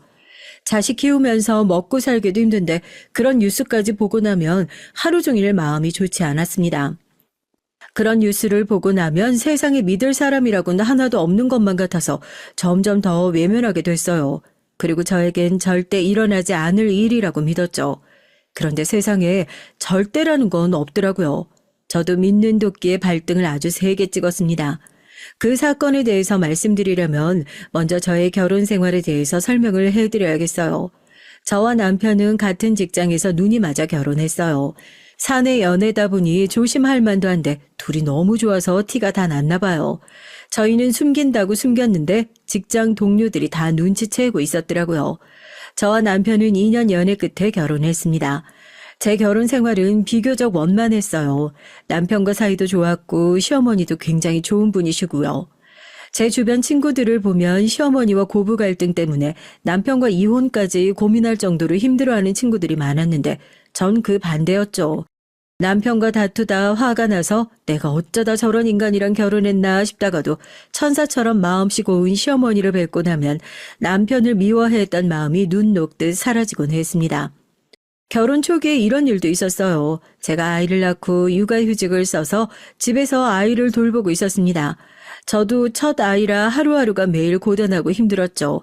친정도 멀어서 도움받을 데도 없고 너무 막막하기만 했어요. 그런데 시어머니가 먼저 나서서 육아를 도와주셨습니다. 주변에서 아이를 낳은 사람들 말을 듣다 보면 시어머니가 산후조리를 해주거나 아이를 봐주면 더 불편하고 힘들다고 하는데 전 불편한 거 하나 없었어요. 오히려 아침마다 시어머니가 빨리 오시기만을 바랬습니다. 시어머니는 절 정말 딸처럼 대해주셨거든요. 아침에 오시면 밤새 아이 젖 먹이느라 자지 못한 절 무조건 자게 해주셨고요. 그리고 제가 자는 동안 아이를 보시면서 제가 먹을 밥까지 다 만들어 주셨습니다. 거기다가 제가 아이가 울기라도 하면 전전긍긍하면서 어쩔 줄을 몰라 했는데 그럴 때마다 시어머니는 항상 절 먼저 생각해 주셨고요. 아기야 원래 우는 거밖에 할 줄 몰라. 배고프면 밥 주고 쉬하면 기저귀 갈아주면 되는 거지 뭐. 나는 우리 새아가 네가 더 걱정이다. 아유 걱정하느라 잠도 매일 설치고 잘 먹지도 못하고 내가 더 많이 도와줄 테니까 나왔을 때만이라도 뭐 하려고 하지 말고 그냥 푹 쉬어.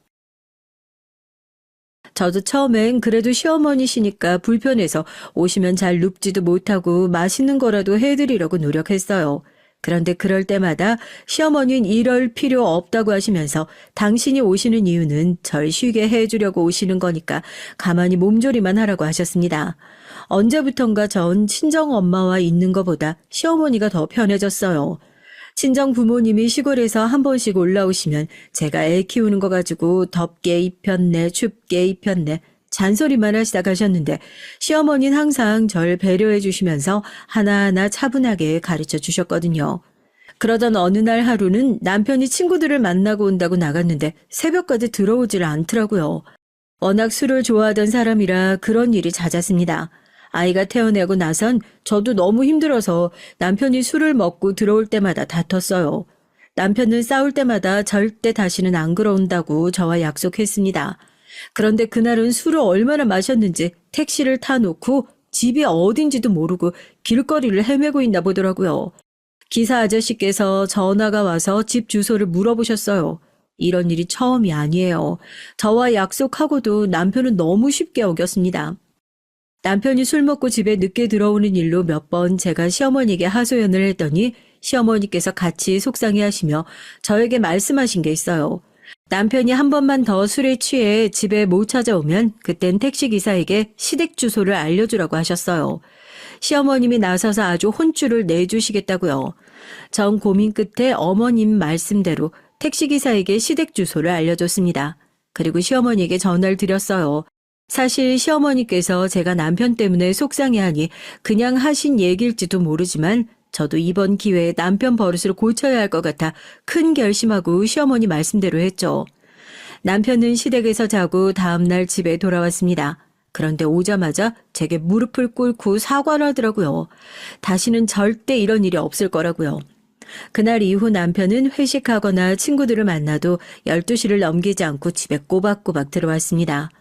전 해가 서쪽에서 떴나 했어요.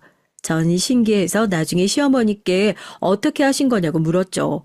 그러자 시어머니께선 그날 남편이 실수로 시댁 주소를 택시기사에게 얘기를 해서 시댁에 온 거라고 하셨나 보더라고요. 어려서부터 아버지가 매일 술 먹고 실수해서 엄마가 매일 가슴 치면서 힘들어하는 거 다 봤으면서 장남이라는 놈이 장가까지 가놓고 지 집도 못 찾아갈 정도로 술을 퍼마시면 어떡해. 내가 너 때문에 새약이 볼 낯이 없다. 너 한 번만 더 일했다간 내가 아들놈 잘못 키워서 애꿎은 남의 집 귀한 딸 고생시킨다고 사돈한테 가서 무릎 꿇고 빌 거니까 그렇게 알아. 시어머니 눈물까지 흘리는 신용을 하면서 남편의 등짝을 내리치셨대요. 지금 당장 집에 가서 제게 무릎 꿇고 빌라고 하면서요. 알고 보니 시아버지도 젊어서 술로 시어머니를 힘들게 하셨나 보더라고요. 그래서 시어머니는 아들들이 술 마시는 거에 굉장히 예민하셨습니다. 닮아도 하필이면 그런 걸 닮았다면서 제게 미안해 하셨죠. 본인이 아들을 잘못 키웠다고요. 이런 시어머니를 보고 어떻게 남편을 미워할 수 있겠어요. 전 시어머니와 있으면 항상 든든했습니다. 아이를 키우면서도 그렇고 남편 때문에 속상할 때도 시어머니와 얘기를 나누고 나면 서운했던 마음이 싹 사라지고 기분이 좋아졌어요. 시어머니는 제가 만난 사람 중에 가장 존경스러운 어른이었습니다. 그런데 제 결혼 생활이 좋기만 한 건 아니었어요.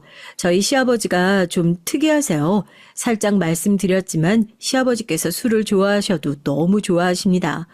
연세도 있으신데 술을 많이 드셔도 너무 많이 드세요. 평생 다니시던 직장을 퇴직하고 소일거리로 건물 경비를 하시는데 격일로 쉬시는 날마다 매일 술을 드셨어요. 저녁을 드시면서 반주를 한두 잔씩 드시는 거긴 했지만 꾸준히 매일 드시는 거나 다름없으니 가족들은 모두 다 걱정했습니다. 건강도 건강이었지만 그 문제로 시어머니와 매일 싸우시니 그게 더 걱정이었죠. 저 정도면 알코올 중독이야. 젊어서도 그렇게 술 먹고 평생 고생을 시키더니만 늙어서도 매일같이 술을 물처럼 마셔대니 아이 몸이 나만 하겠어? 언제나 차분하고 말수가 많지 않으시던 시어머니는 시아버지의 술 얘기만 나오면 예민해졌어요. 시어머니와 얘기를 나누다 보니 시아버지께서 젊어서 실수를 많이 하기는 하셨더라고요. 술을 전혀 자제를 못해서 한번 술을 먹기 시작하면 밤새 드셨답니다. 술집에서 먹다 잠들어 다음날 바로 출근하신 일도 많았고 술 드시고 그냥 길거리에서 잠드셨다가 월급을 통째로 도둑 맞은 적도 있다고요. 취객들이랑 싸움이 붙어서 경찰서에 간 일도 허다했습니다. 시어머니는 어린 아들 둘을 키우면서 술 때문에 별의별 일을 겪으셨으니 지긋지긋하실 만도 했어요. 저도 얘기로만 들었지 시아버지가 술 드시고 실수하는 건 그때까지 본 적은 없었죠. 그래도 막연하게만 생각하고 있었습니다. 저희 친정은 모두 다 기독교라 술을 아예 안 드시니 술 먹고 가족들을 고생시킨다는 게 어떤 일인지 전혀 모르고 있었죠. 그런데 제가 제 두 눈으로 직접 보고 말았습니다. 시아버지가 술 드시고 실수하는 모습을 말이죠. 그 전날부터 시어머니에게 연락이 왔는데 근무하시는 분들과 다음날 회식한다고 아침부터 순댓국에 소주 한잔 하고 오신다고 했답니다. 당시에 시어머니께서 제 아들을 봐주고 계실 때라 제가 출근하기 전에 시어머님이 집에 오셨는데 뭔가 불안해하시더라고요. 평소랑 달리 안절부절 못하시고요. 전 출근 준비로 바쁜 와중에도 시어머니가 걱정돼서 무슨 일 있으시냐고 여쭙습니다. 그러자 시어머니가 머뭇거리시다가 말씀을 하시더군요. 내가 너희 시아버지랑 내년이면 45주년 아니니? 그 인간 술 먹기 전에 신나서 까불면 꼭 사고를 치거든. 근데 어제부터 사람이 기분 좋은 게 아무래도 걱정이 돼서 말이다. 아이고, 내가 출근하려는 애를 붙잡고 괜히 쓸데없는 소리를 했네. 신경 쓰지 말고 우리 며느리 얼른 출근해라. 전 시어머니를 애써 안심시키고 집을 나섰어요. 시아버지가 연세가 조금 있으면 칠순인데 설마 아직도 자제력 없이 술을 드시겠나 싶었죠. 그런데 시어머니의 촉이 맞았습니다. 시아버진 자제력이라고는 없는 분이었어요. 시어머니 말대로 정말 알코올에 많이 의존하고 계신 것 같았습니다. 그날 점심시간에 어머니에게 연락이 왔는데 아침부터 아버님이 4-5시간 동안 아예 연락이 안 된대요. 시어머님은 걱정이 이만저만이 아니셨습니다. 분명히 어디서 술 먹고 쓰러지셨거나 뻗어 있는 거라고요. 전 별일이 있겠냐고 무슨 일이 있으면 먼저 연락이 왔을 거라고 말씀드렸지만 저도 마음으론 걱정이 됐죠. 상식적으로 순댓국에 술을 먹는데 4-5시간이나 먹진 않을 테니까요. 시어머니가 계속 시아버지와 연락이 안 된다고 걱정을 하셔서 저도 일하는 중간중간 시아버지에게 연락을 드렸습니다. 정말 전화를 안 받으시더라고요. 그러다가 제가 퇴근할 때가 돼서야 연락이 됐어요. 전화를 받은 건 아버님이 아니었습니다. 생전 처음 들어보는 동네 지구대 경찰이라고 하더라고요. 전 남편과 함께 지구대로 갔습니다. 시어머님은 저희 아들을 봐주고 계셨으니까요. 지구대에 도착을 해서 들어갔을 때 전 너무 놀라서 눈을 어디다 둬야 할지 모르겠더라고요. 시아버지께서 속옷바람으로 지구대 의자에 누워서 주무시고 계셨거든요. 경찰들이 이불을 덮어주긴 했는데 시아버지가 술에 취해서 계속 이불을 발로 걷어차더라고요. 이런 망할 놈들, 누가 내 옷을 벗겼어? 내가 너희들 가만 안 둘 거야, 어? 빨리 경찰 불러. 경찰 안 불러? 아버지, 여기서 뭐 하시는 거예요? 술을 도대체 얼마나 드셨으면 이 지경이에요? 아버지가 경찰서에 끌려왔는데 무슨 경찰을 찾고 있어요? 시아버지의 모습을 보자마자 남편은 언성을 높였습니다. 지구대에 있던 경찰들이 남편을 말렸고요. 경찰들 말이 시아버진 길거리에서 옷을 벗고 비틀거리며 돌아다녔대요. 춤도 추고 노래도 부르고요. 결국은 노상방뇨를 하다가 주변 가게에 신고를 받고 지구대에 끌려오셨답니다. 옷은 어디다 벗어뒀는지 찾을 수도 없었대요. 도대체 이 낯선 동네까지는 어떻게 오셨나 했더니 직장 근처에서 술을 드시고 무작정 지하철을 타고 계속 돌다가 그냥 아무 역에서나 내리셨나 봐요. 그러다 소변이 마려워서 아무데나 누려고 하신 거죠. 남편은 한숨을 크게 내쉬며 이 말 짚었습니다. 그리고 저에게 미안하다고 했어요. 이런 꼴을 보게 했다고요. 전 남편의 손을 잡아줬습니다. 그리고 우선 시아버지를 모시고 집으로 돌아가자고 했죠. 얼른 술이 깨셔야 할 것 같아서요. 그런데 집에 돌아가는 차 안에서도 시아버지는 난리가 아니었어요. 남편이 근처에서 사온 옷이 마음에 안 든다며 자꾸만 벗으려고 하셨거든요. 그리고 저와 남편이 무슨 말만 하면 자꾸 욕을 하셨습니다. 내가 누군 줄 알아? 내가 비록 지금은 경비 일을 하고 있지만 옛날에는 회사에서 부장으로 날렸던 사람이야. 어?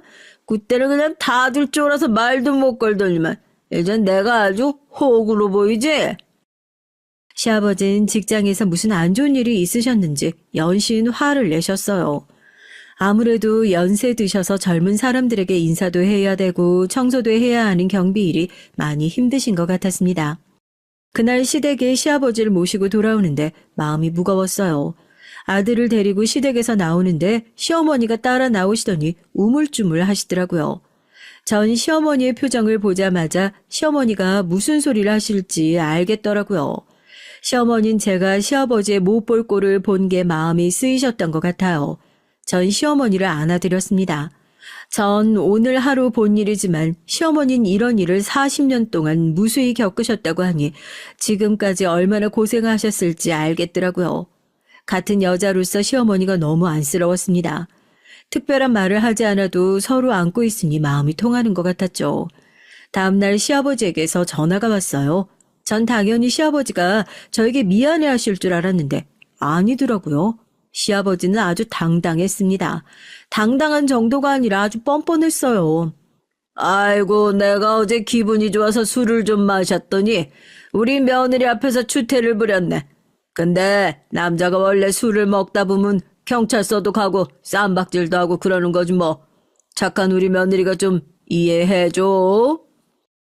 전 기가 막혔습니다. 지금 보니 평생 시아버지는 저렇게 사신 거예요. 매일 시어머니에게 못 볼 꼴을 보이고 추태를 부려놓고 항상 다음 날이면 아무 일 없었다는 듯이 대수롭지 않게 구신 거죠. 전 시아버지의 태도에 욱했습니다. 아무리 기억이 잘 나지 않는다고 해도 본인이 저지른 짓이 버젓이 있는데 어떻게 저렇게 태연하게 굴 수 있는지 이해가 되질 않았죠. 아버님, 이건 그냥 넘어갈 일이 아니에요. 어머님한테 사과하셨어요? 어머님이 어제 하루 종일 얼마나 걱정하셨는데요. 어제 일은 그냥 술 좀 먹었다고 일어난 일이 아니에요. 이제 연세도 있으신데 다신 그렇게 드시지 마세요. 전 최대한 목소리에 힘을 주고 시아버지에게 말했지만 시아버진 듣는 둥 마는 둥 하시더니 저더러 잔소리도 할 줄 아느냐고 하시면서 농담으로 들으셨습니다. 그제야 지금까지 시어머니가 저에게 시아버지에 대해 하셨던 말들이 파노라마처럼 스쳐 지나가며 시어머니의 심경이 이해가 되더라고요. 시아버지에 비하면 남편이 회식하고 새벽에 들어오는 일은 애교에 불과했어요. 그러던 어느 날이었습니다.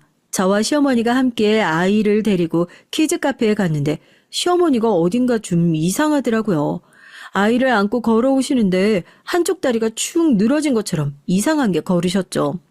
전 왜 그러시냐고 어디가 불편하시냐고 물었습니다. 그런데 시어머니 말씀이 최근에 자꾸 몸이 처지는 느낌이 드신다네요. 아침에 일어나기도 좀 힘들고 걷다 보면 몸이 앞으로 쏠려서 넘어질 것 같은 때도 있고요. 전 아무래도 걱정이 됐습니다.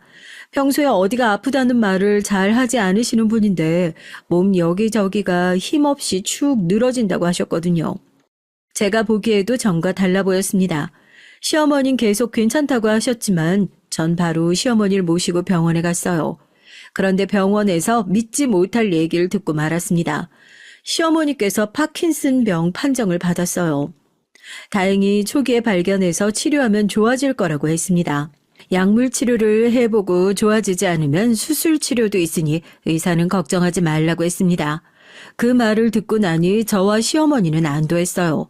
그런데 예상한 것보다 판정을 받은 이후 몇 년 동안 응급실에도 여러 번 실려갈 정도로 심각한 상황도 겪어야 했습니다. 수술도 받았지만 기대했던 것만큼 증세가 호전되진 않았죠.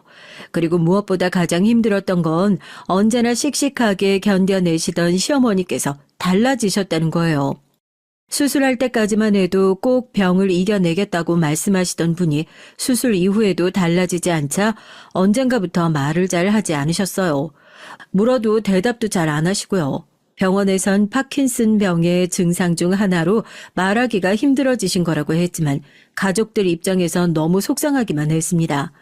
가족들은 시어머니 앞에서 티를 안 내려고 노력했지만 모두 다 시어머니에게 많이 의지하고 있었던 터라 시어머니의 병증이 깊어질수록 다들 많이 힘들어했어요. 특히나 시아버지께서 많이 힘들어하셨습니다. 이게 다 당신 때문이라면서 견디기 힘들어하셨죠. 그토록 좋아하시던 술까지 끊으시고요. 이게 다 나 때문이야. 당신이 평생 나 때문에 마음고생하느라 몸이 망가진 거라고. 시아버진 지난 날을 후회하셨습니다. 이럴 줄 알았으면 시어머니 말대로 젊고 건강했을 때 술도 좀 끊고 시어머니와 더 많은 시간을 보냈어야 한다고요. 두 아들에게도 당부를 하셨어요. 인생은 어떻게 될지 모르니 나중에 후회할 일은 하지 말라고요. 시어머니는 씩씩하게 치료를 잘 받으셨습니다. 가족들은 일말의 기대감을 안고 시어머니가 좋아지길 바랐고요. 그러던 와중에 좋은 일이 생겼습니다. 시동생이 결혼을 했어요. 오래 연애하고도 결혼 생각이 전혀 없었던 시동생이 갑자기 무슨 바람이 불었는지 결혼을 결심했다고 하더라고요. 아무래도 시어머니가 매일같이 얘기하시던 소원을 들어드리려고 결혼을 결심한 것 같았습니다. 시어머니가 파킨슨병 판정을 받으셨을 때 시동생에게도 부탁하셨거든요. 엄마 몸 굳어서 휠체어 타기 전에 우리 막내 결혼식은 혼자 꼭 걸어서 들어가고 싶어. 엄만 무슨 그런 소리를 해. 엄마가 휠체어를 왜 타? 엄마 다시 금방 건강해질 거니까 다신 그런 소리 하지 마. 사람은 언제나 최악을 상상하잖아요. 시어머니도 말은 안 하셨지만 많이 무서우셨던 것 같아요.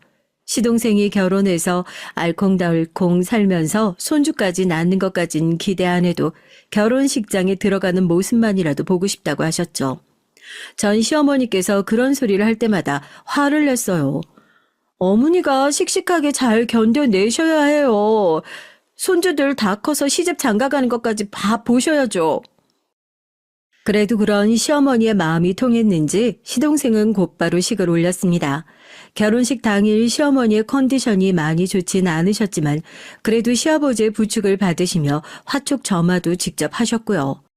그래도 다행이었던 건 시동생 결혼식 이후 시어머니 컨디션이 많이 좋아지셨다는 겁니다. 그래서 가족들 모두 한시름 놓았죠. 그러던 중 저에게 일이 하나 생겼어요. 제가 회사에서 주최하는 사내 공모전에서 입상을 해서 해외 지사 근무 기회가 주어졌습니다. 가족들까지 다 함께 다녀올 수 있는 좋은 기회였죠. 좋은 기회라는 걸 너무나 잘 알지만 전 남편에게 말하지 않았습니다. 시어머니가 아프신데 저조차고 하루 이틀도 아니고 1년을 떠나 있을 수는 없었거든요. 그 사이에 시어머니가 안 좋아지기라도 하시면 제가 너무 속상할 것 같아서요. 그런데 남편이 회사에 아는 동료가 많다 보니 제 얘기를 들은 거예요. 남편은 제가 시어머니 때문에 해외 근무를 포기했다는 사실을 알고 제게 화를 냈습니다. 당신이 해외 지사 가서 근무하고 싶어 했던 거 내가 다 아는데 그 좋은 기회를 이렇게 날리면 안 되지.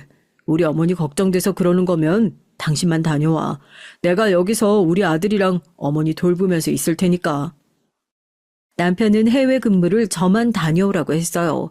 시어머니가 오랫동안 투병 생활을 하시면서 제가 매번 병원도 모시고 가고 입원하시면 간호하느라 고생한 걸 아는데 하고 싶은 일까지 못하게 할 수는 없다고요. 전 고민 끝에 저만 해외 근무를 다녀오기로 했습니다. 시어머니 몸도 안 좋으신 와중에 제 얘기를 들으시고는 무조건 다녀오라고 하셨고요. 그때까지 버티고 있을 테니 걱정하지 말라고요. 그런데 예상 외의 복병이 있었습니다. 바로 시아버지였어요. 시아버진 절 따로 방으로 불러내시더니 눈물까지 훔치면서 얘기를 하시더라고요. 애미야, 내가 이기적이라는 거 잘 알지만 해외 가기로 한 거 안 가면 안 되겠니? 네 시어머니가 어떤 사람이냐? 네가 애 낳고 일 그만둘 뻔했을 때 하고 싶은 일 하라면서 본인이 먼저 나서서 네 아들 다 키워줬잖니.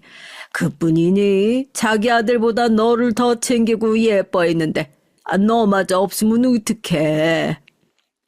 시아버지의 말을 듣는데 저도 울컥했어요. 시아버지 말이 다 맞았어요. 시어머니가 저에게 어떻게 해주셨는데 시어머니가 몸도 못 쓰시고 병상에 누워 계시는데 제가 훌쩍 떠나버리는 건 말이 되지 않았습니다. 그런데 시아버지가 제게 하신 얘기를 밖에서 듣고 있던 동서가 저를 살짝 불러냈어요. 형님, 왜 아무 말도 안 하고 가만히 계셨어요? 해외 지사 꼭 가고 싶다고 솔직히 얘기를 하셨어야죠. 시아버지 속을 몰라서 그래요. 시어머니 병원에 들어가시면 형님 부려 먹으려고 그러는 거잖아요. 동선 젊은 친구라 그런지 매사에 저보다 솔직하고 똑부러졌습니다. 결혼 준비할 때도 보니까 본인의 의사 표현을 당당하게 잘하더라고요. 지금이야 저도 시아버지와 가까워져서 괜찮지만 사실 시아버지를 처음 만났을 땐 좀 무서웠거든요. 시아버지가 덩치도 있고 인상도 우락부락한데다 목소리도 무지 커요. 아버님 말씀 때문만은 아니고 이래저래 걸리는 게 많아. 아이도 아직 어린데 애만 아빠한테 맡기고 가는 것도 그렇고 어머님도 저렇게 안 좋으신데 맏며느리가 돼서 곁에 없는 것도 마음에 걸리고. 형님, 가만 보면 엄청난 효부인 거 아세요? 요즘 세상에 어느 며느리가 시어머니 간호를 해요. 아버님 멀쩡하고 건강하신데 아버님이 다 알아서 하시면 되죠. 이래서 어른들도 자식들이 잘 길들여야 한다니까요. 형님이 처음부터 시어머니한테 잘하고 모시고 다니니까 시아버지도 당연한 줄 알고 다 형님한테만 맡기잖아요. 동서 말을 이해하지 못하는 건 아니었지만 전 동서 말처럼 모든 관계가 무자르듯 딱딱 정해져서 자를 수 있는 게 아니라고 생각했어요. 무엇보다 저와 시어머니의 관계는 동서가 생각하는 것처럼 일반적인 고부관계가 아니니까요. 동서가 몰라서 그러는데 나도 어머님께 도움받은 게 많아. 내가 어머님 모시려고 하는 건 의무적으로 하는 게 아니라 내 마음에서 우러나서 하는 거야. 형님도 참, 시어머니가 건강하실 때 애 좀 봐주셨다고 그래요? 요즘 세상에 아들이 돈 못 벌어서 며느리가 맞벌이 해주면 시어머니가 애 봐주는 게 당연하지. 뭘 그렇게 미안해하고 그러세요? 동서의 말을 듣다 보니 이건 어리고 솔직한 거와는 다른 문제 같았습니다. 아무리 요즘 세상이 요지경이라고 제가 윗사람으로서 동서에게 잘못된 건 잘못된 거다 바로 잡아줘야 할 것 같았죠. 시부모님이 애 봐주시는 게 당연한 거 아니냐고요. 그런데 그 순간 시아버지가 불쑥 나타나셨습니다. 둘째 너 지금 무슨 소리를 하는 거야? 네가 막내라고 예쁘다 예쁘다 해줬더니만 아주 기고만장의 하늘을 찌르는구나. 어디서 그럼 되먹지 않은 소리를 하고 있어? 시아버진 동서가 하는 소리를 다 들으셨는지 소리를 지르시며 핏대를 세웠습니다.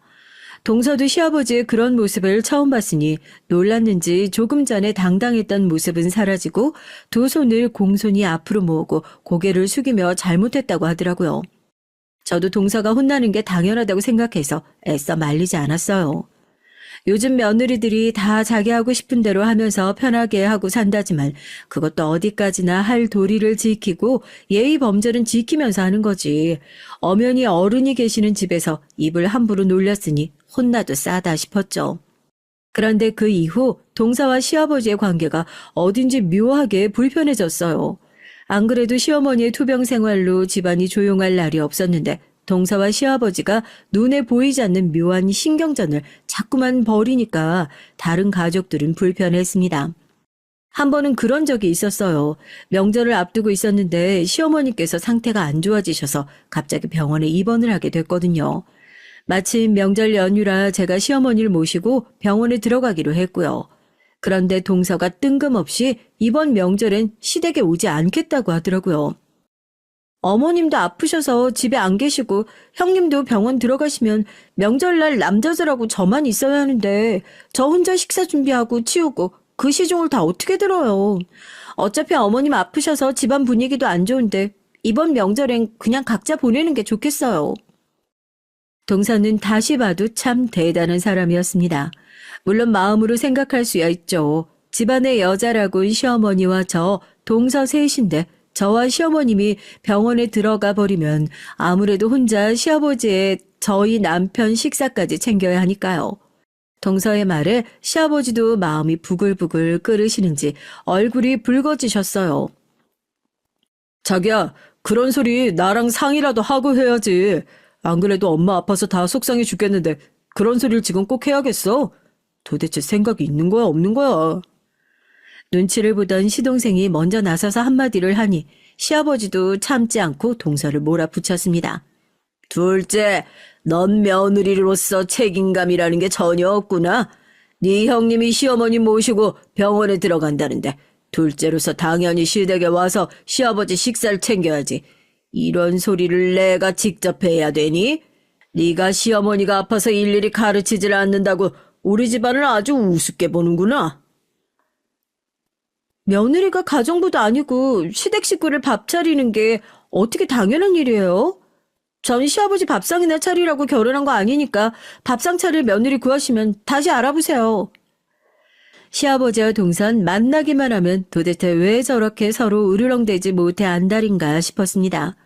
물론 동서가 아직 결혼한 지 얼마 되지 않아 집안 사정을 다 알지 못하고 성격도 자기 주장이 강한 편이라 잘 모를 수 있죠. 그럴 때마다 시아버지도 동서에게 좋게 타이르며 알려주시면 되는데 일일이 소리를 지르고 화를 내셨습니다. 결국은 명절날 동서는 친정에 가고 시동생만 시댁에 왔어요. 이번 명절은 각자 자기 집에서 보내기로 했다네요. 전체가 너무 나이가 든 건지 그때까지도 동서가 이해가 되지 않았죠. 그래봐야 하루 시댁에서 자는 건데 같이 음식해서 나눠 먹고 즐겁게 보내다 오면 되는 일을 뭘 그렇게 예민하게 구나 싶었습니다. 그 하루를 못 참아서 꼭 저렇게 티를 내야 하나 싶었죠. 그런데 그 이후에도 동서는 시아버지와 많이 티격태격했어요. 제게도 은연중에 얘기하는데 시아버지가 며느리 단속을 너무 한답니다. 한 번은 시아버지께서 동서에게 결혼한 유부녀가 뭘 그렇게 회식에 자주 가냐고 했대요. 한 번 저녁에 전화가 왔길래 회식 중이라고 했더니만 남편 밥은 어쩌고 유부녀가 이 시간까지 술 먹고 있냐고 저한테 소리를 지르시더라니까요. 동서 회사가 남자 직원이 많은 남초 회사다 보니 시아버지는 그런 것도 신경이 쓰였나 봐요. 동서한테 술자리에 남자가 몇 명이나 묻기까지 하셨답니다. 그때부터 동선 시아버지에게 저녁에 연락이 오면 아예 받질 않았대요. 그뿐만이 아닙니다. 한 번은 시동생이 동서에게 병원 명함을 하나 줬대요. 시아버지 갖다 주라고 했다고요. 아버지가 잘 아는 병원이라고 예약해 놓으셨대. 가서 의사가 검사해 주는 대로 검사 받고 오라는데? 동선 무슨 검사인 줄도 모르고 시동생이 건넨 명함이 적힌 병원에 갔답니다. 그런데 알고 보니 산정검사를 예약해 둔 거였어요. 동선 아이가 어려서 결혼하고 1, 2년은 아이 안 갖고 신혼생활을 즐기고 싶다고 했는데도 시아버진 아이는 무조건 일찍 낳아야 한다면서 굳이 예약까지 직접 하셨더라고요. 병원에서 나오는데 곧바로 전화 와서 검사 결과 좋다고 했다고 오늘 밤에 바로 손주 좀 만들어 달라고 하시더라니까요.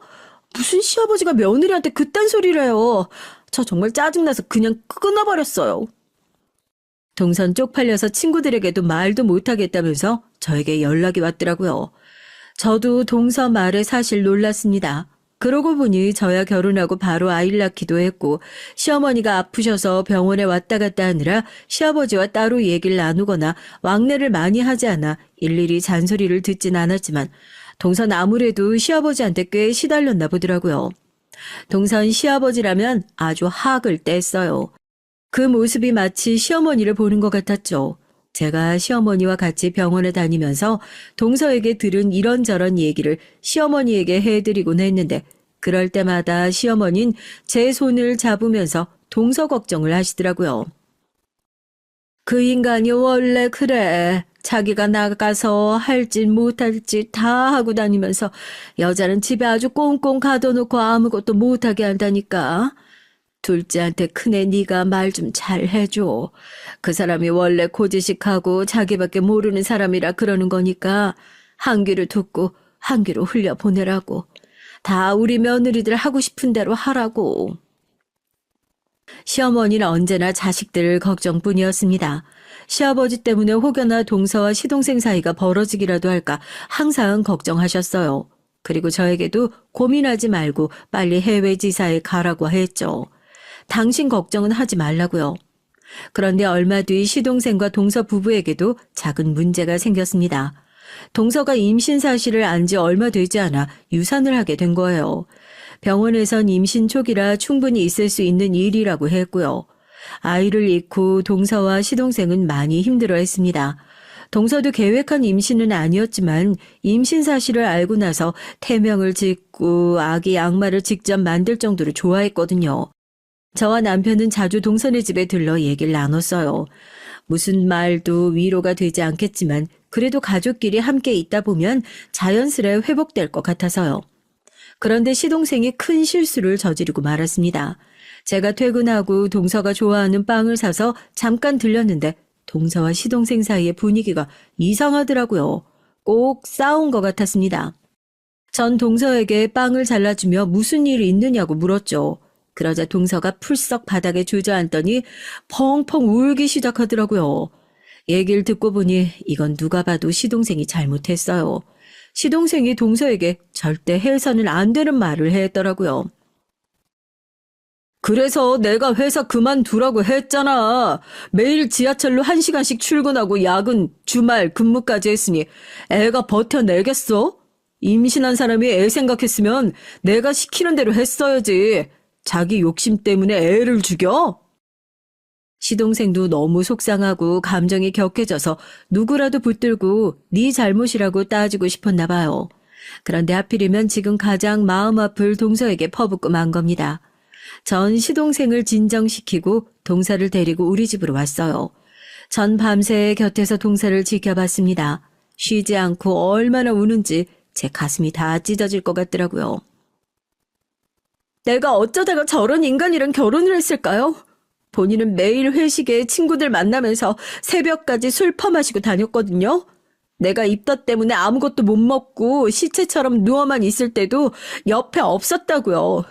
내가 자기처럼 노느라 바빴던 것도 아니고 일이 많아서 늦은 건데 유산된 아이를 꼭 제가 죽이기라도 한 것처럼 몰아가는 게 그게 사람이에요? 동서 말은 틀린 게 하나도 없었습니다. 전 하고 싶은 말은 많았지만 여기서 동서를 더 자극해봐야 좋을 거 없을 것 같아 밤새 동서를 위로하며 등만 토닥였어요. 남편에게도 말해서 시동생에게 가보라고 했고요. 동서, 지금 몸도 아직 회복 안 됐는데 자꾸 힘든 생각만 하면 안 돼. 몸 생각해서 뭐라도 좀 먹고 기운 차려야지. 형님은 정말 모르시겠어요? 이 집 남자들 다 자기밖에 모르는 이기적인 사람들이라고요. 아버님만 해도 그래요. 평생 술로 어머님 고생시켜서 마음 고생하시느라 아프신 건데 막상 시어머니 아프시니까 이제 와서 애처가라도 되는 것처럼 위하는 척 하시잖아요. 전 그런 남자들 보면 너무 소름 끼쳐요. 사실 말이 나와서 말인데 아버님 하신 것도 별로 없잖아요. 어머님 다 형님이 병원 모시고 다니고 입원했을 때도 형님이 계셨다면서요. 동서가 감정이 격해졌는지 안 해도 될 말까지 하더라고요. 전 이대로 안 될 것 같아 동서를 진정시켰습니다. 동서, 그게 무슨 말이야. 동서가 아직 결혼한 지 얼마 안 돼서 그러는데 부부라는 게 겉으로 보이는 거 가지고 다 알 수 있는 게 아니야. 아버님이 어머니께 얼마나 잘하려고 하시는데. 전 진심으로 그렇게 생각했습니다. 시아버지가 이제라도 시어머니에게 지극정성으로 잘하려고 하시니까요. 형님이야말로 아주버님이 형님 말 잘 들으시니까 모르시는 거죠. 저희 남편이 아주버님보다 훨씬 더 아버님을 많이 닮아서 제가 잘 안다니까요. 아버님 절대 변하실 분 아니에요. 동서는 결혼한 지 얼마나 됐다고 멋대로 가족들을 판단하고 마음대로 떠들었습니다. 전 듣다 이건 아닌 것 같아서 동서에게 그만하라고 했죠. 동서가 기분 안 좋은 건 잘 알고 이해하지만 그렇다고 우리끼리 시아버지 험담하는 건 아닌 것 같다. 우리 앞으로 말 좀 조심하자. 형님은 마음이 참 너그러워서 좋으시겠네요. 근데 형님도 남편한테 애를 죽였네 어쩌냐 하는 소리 들었으면 저처럼 하셨을걸요? 동서가 저번부터 시아버지에 대해 나쁘게 얘기하는 게 저로선 이해가 안 돼서 동서가 너무한다 싶었지만 최근에 힘든 일 겪었으니 동서 마음을 제가 헤아려야 할 것 같아 전 애써 말을 아꼈습니다. 얼마나 속상하면 저런 소리까지 할까 싶어서요. 그 이후 전 해외지사 근무를 포기했습니다. 남편은 끝까지 괜찮다고 절 설득했지만 제 마음이 가는 대로 선택했어요. 집안 상황이 이런데 혼자 떠난다는 건 말이 되질 않으니까요. 전 시어머니의 곁에 남고 싶었습니다. 그게 훨씬 더 마음이 편한 것 같았어요. 제가 해외지사에 가지 않겠다고 하자 누구보다 시아버지가 제일 좋아하셨습니다. 역시 큰며느리라며 절 추켜 세우셨죠. 동선 그런 저를 답답해했고요. 물론 저도 아깝지 않은 건 아니에요. 가끔 밤에 자려고 누우면 내가 해외 근무에 갔으면 어땠을까 상상하며 떠올리기도 했지만 후회하진 않았습니다. 아이도 아직 어린데 곁에 있고 싶기도 했고요. 그로부터 얼마 뒤 시어머니 상태가 급격히 안 좋아지시더니 반년도 되지 않아 시어머니께서 돌아가셨습니다. 시어머니가 돌아가셨을 때 가족들 모두가 시름에 빠져 있었어요. 저와 남편은 시동생과 동서도 당연히 힘들어했지만 시아버지는 아예 식음을 전폐하고 누워만 계셨죠. 전 그런 시아버지가 걱정돼서 자주 찾아뵈려고 했고요. 그런데 시아버지께서 자꾸만 저희에게 오지 말라고 하십니다. 전 아버님이 좋아하시는 반찬이랑 간식 잔뜩 만들어놨다고 가져다 드리겠다고 했고요. 그런데 전혀 통하질 않았어요. 오긴 뭘 와. 나 이제 다 귀찮다. 너희 엄마도 내 곁에 없는데 먹으면 뭐라고 자면 뭐라겠어. 나도 나만의 시간이 좀 필요하니까 귀찮게 하지 말고 잠자코 좀 기다려. 시아버지가 제게까지 소리를 지르는 건 처음이라 저도 더 시아버지에게 연락드리지 않았습니다. 시아버지께서 혼자 있고 싶다고 하신 말씀이 진심인 것 같아서 그 뜻을 존중해 드려야 할 것 같았어요. 그렇게 시간이 흘러 시어머니의 49제가 돌아오고 있었습니다. 전 시아버지께서 어떻게 하실 생각인가 싶어 남편과 상의하고 연락을 드렸죠. 그런데 계속 전화를 안 받으시더라고요. 동서와 시동생도 며칠 동안 연락했는데 바쁜지 연락이 안 됐고요. 메시지를 보내도 읽지를 않고요. 그러다가 아무래도 걱정이 돼서 시댁에 한번 들렸습니다. 시아버지께서 절대 오지 말라고 하셨지만 그래도 식사라도 하고는 계신지 걱정이 돼서 안 되겠더라고요. 시댁은 1층으로 된 오래된 구옥이에요. 앞에는 작은 텃밭이랑 주차장이 있고 그 옆에 작은 창고가 있습니다. 오랜만에 왔는데 시아버지도 안 계시고 집이 조용하더라고요. 시어머니가 돌아가시고도 집에 찾아오는 사람도 없는지 주방이고 화장실이고 집안이 썰렁했어요. 전 자연스럽게 여기저기 돌아다니며 청소를 하고 있었고요. 그런데 자꾸만 이상한 소리가 들렸습니다. 처음엔 마당에서 들리는 바람소리인가 싶어 신경 안 쓰고 있었는데 청소기를 돌리기 시작하니 밖에서 들리는 소리가 크게 들리더라고요. 누가 여기요 하면서 부르는 것 같았죠. 전 이상해서 곧바로 청소기를 끄고 바로 마당으로 나갔습니다. 갑자기 조용해졌길래 전 누구 있어요? 라고 소리를 질렀죠. 그런데 그때였습니다. 믿기지 않는 일이 벌어졌어요. 거기 누구 없어요? 창고에 갇혀 있어요. 제발 좀 살려주세요. 이건 분명 동서의 목소리였습니다. 전 놀라서 창고로 달려갔고 창고에 자물쇠가 박혀서 굳게 잠겨 도무지 열리지가 않더라고요. 동서, 설마 그 안에 있는 거야? 나야, 나. 괜찮아? 아니, 문이 잠겨 있어서 그런데 내가 금방 열어줄게. 제 목소리가 들리자마자 안에서 흐느껴 우는 소리가 들렸습니다. 동서가 형님 저를 부르며 제발 꺼내달라고 애원했어요. 그 목소리가 얼마나 애달픈지 저까지도 눈물이 나더라고요. 전 옆에 보이는 돌멩이를 들고 와 자물쇠를 쿵쿵 내리찍었습니다. 한참을 내리찍고 나서야 자물쇠가 열렸죠. 동서, 괜찮아? 아니, 이게 다 무슨 일이야? 전 문이 열리자마자 안으로 들어가 동서 상태부터 확인했습니다. 도대체 그 안에 얼마나 있었던 건지 얼굴이 말이 아니더라고요. 전 입고 있던 겉옷을 벗어 입혀주고 동서를 데리고 밖으로 나왔습니다. 제가 동서를 데리고 시댁 안으로 들어가려고 하자 동서가 노발대발 난리를 쳤어요. 저 안엔 절대 안 들어간다고요. 언제나 씩씩했던 동서가 도대체 왜 이러나 싶었죠. 전 우선 급한 대로 동서를 데리고 주차장에 세워둔 제 차에 태웠습니다. 히터를 켜고 몸부터 녹였죠. 잠시 뒤 정신을 차린 동서가 말을 하는데 전 경악을 금치 못했어요. 동서를 시댁 창고에 가둬놓은 사람이 다름 아닌 시아버지랍니다. 그 노친네 완전 미쳤어요. 정신병자가 따로 없다니까요. 제 뒤에서 다짜고짜 머리를 내리치더니 눈 떠보니까 저 창고 아니었어요. 그게 무슨 소리야? 아니, 시아버지가 동서 머리를 때린 것도 모자라서 창고에 감금을 했단 소리야? 전 놀라서 입을 다물지 못했습니다. 애써 감정을 추스르며 동서가 차분히 말을 하는데 기가 막히더라고요. 글쎄 얼마 전 아기를 잃은 일로 시동생과 계속 다투다 결국 이혼 얘기가 나왔대요. 동서는 이미 마음을 먹었답니다. 그래도 명색이 부부인데 함께 겪은 아픔을 극복하고 서로 위로할 생각은 안 하고 자꾸만 동서 탓만 하는 시동생과는 더는 못 살겠다고요. 그런데 시동생은 절대 이혼을 못한다고 했대요.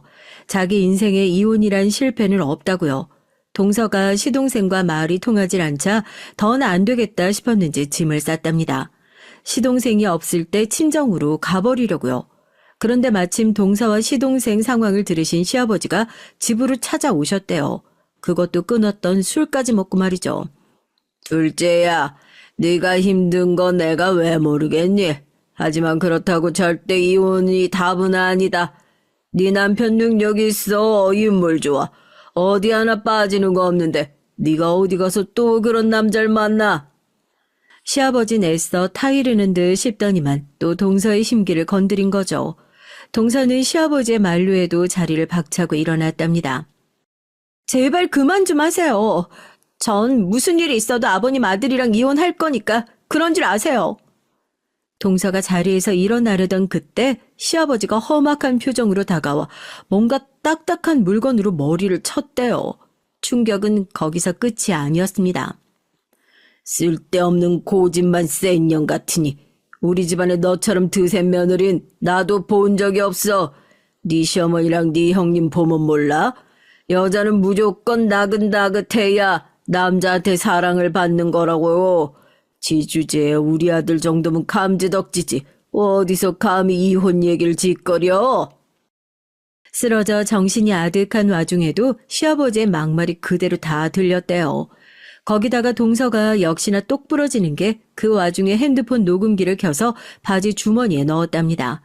나중에 배터리가 다 돼서 핸드폰이 끊어지긴 했지만 시아버지가 동서를 질질 끌고 창고로 가는 동안 떠드는 소리가 다 녹음되긴 했더라고요. 동서가 제게 녹음된 내용을 들려주는데 전 끝까지 들을 수가 없었어요. 온몸에 소름이 끼쳐서 더 듣고 싶지도 않았습니다. 그제야 시어머니가 제게 했던 말들이 다 이해가 됐죠. 시아버지가 여자가 밖으로 도는 거 싫어하고 집에만 있는 걸 좋아한다는 소리요. 그래서 제가 외국 지사에 간다고 했을 때도 그렇게 말리신 거죠. 전 그 자리에서 바로 경찰에 신고했습니다. 시아버진 끝까지 혐의를 부인하려고 했지만 이미 동서의 정황과 주변 CCTV에 찍힌 증거가 확실해서 바로 수사를 받게 됐어요. 그 일로 집안을 발칵 뒤집혔습니다. 며느리가 아들이랑 이혼한다는데 그걸 가만히 지켜볼 시아버지가 어디 있습니까? 난 절대 며느리 다치게 할 생각은 없었어요. 단지 이혼 안 한다고 할 때까지만 데리고 있으려고 한 거라고요. 시아버진 경찰 조사를 받는 내내 억울하다며 호소를 했어요. 전 그 모습을 보는데 너무 화가 나고 초라해서 가만히 지켜만 보고 있을 수가 없더라고요. 아버님, 그만 좀 하세요. 먼저 가신 어머님 보시기 부끄럽지도 않으세요? 아무리 힘드셔도 그렇지. 어떻게 얼마 전에 아기를 잃은 동서한테 그런 짓을 할 수가 있어요? 몸에 물이라도 와서 큰일이라도 났으면 어쩔 뻔했어요. 아이고, 다 내 잘못이다. 내가 평생 네 엄마 고생시키고 아프게 만들어서 이 애비가 평생 네 엄마 없이 혼자 살 생각을 하니 무서워서 나도 모르게 그만 내 아들까지 이혼남으로 혼자 살게 둘 수는 없었어. 시아버진 시어머니가 돌아가신 충격이 크긴 컸나 봐요. 눈물까지 쏟으며 말까지 횡설수설했어요. 시동생이 이혼까지 하면 본인이 더 버틸 수 없을 것 같아 자신도 모르게 우발적으로 일을 저질렀답니다. 그날 이후 저희 시댁엔 많은 일이 있었어요. 동서와 시동생은 당연히 이혼을 했고요. 동서는 그때 충격으로 아직도 정신과에 치료를 다닌다고 하더군요. 시아버진 다행인지 불행인지 구속은 안 됐지만 사회봉사 처분과 벌금형을 받았습니다. 그리고 저와 남편은 더는 시아버지를 찾아가지 않았어요. 저와 남편도 시아버지에게 너무 실망해서 시간이 좀 필요한 것 같았거든요. 하지만 연락을 차단하진 않았습니다. 시아버지께서 매일 저와 남편에게 그날 있었던 일을 메시지로 보내시거든요. 사진까지 첨부해서 말이죠. 오늘은 내가 혼자 계란 프라이도 하고 국도 끓여 먹었다. 이게 해보니까 은근히 재밌더구나. 나중에 오면 내가 너희에게도 해주마. 시아버지는 애써 저희가 돌아와 주기만을 바라며 매일 저희에게 연락했지만 전 아직 모르겠어요. 제가 시아버지 얼굴을 다시 볼 준비가 됐는지 말이죠. 어떻게 보면 시아버지의 인생도 참 불쌍합니다. 시어머니는 일찍 돌아가셨지만 저희 마음속에 언제나 좋은 분으로 남아있어요. 하지만 시아버지는 누구에게도 좋은 사람으로 기억되지 못할 것 같습니다. 그처럼 불쌍한 인생이 어디 있겠어요. 여러분이라면 어떠시겠어요? 감금까지 하는 시아버지를 용서하고 다시 만나실 수 있겠어요? 전 아직도 결정하지 못했습니다. 지금도 시아버지에게 메시지는 매일 와요. 여러분의 의견 댓글로 남겨주시면 남편과 함께 읽어보고 참고하겠습니다. 끝까지 제 사연 들어주셔서 감사해요. 여러분의 가정엔 언제나 좋은 일만 가득하시길 바라겠습니다.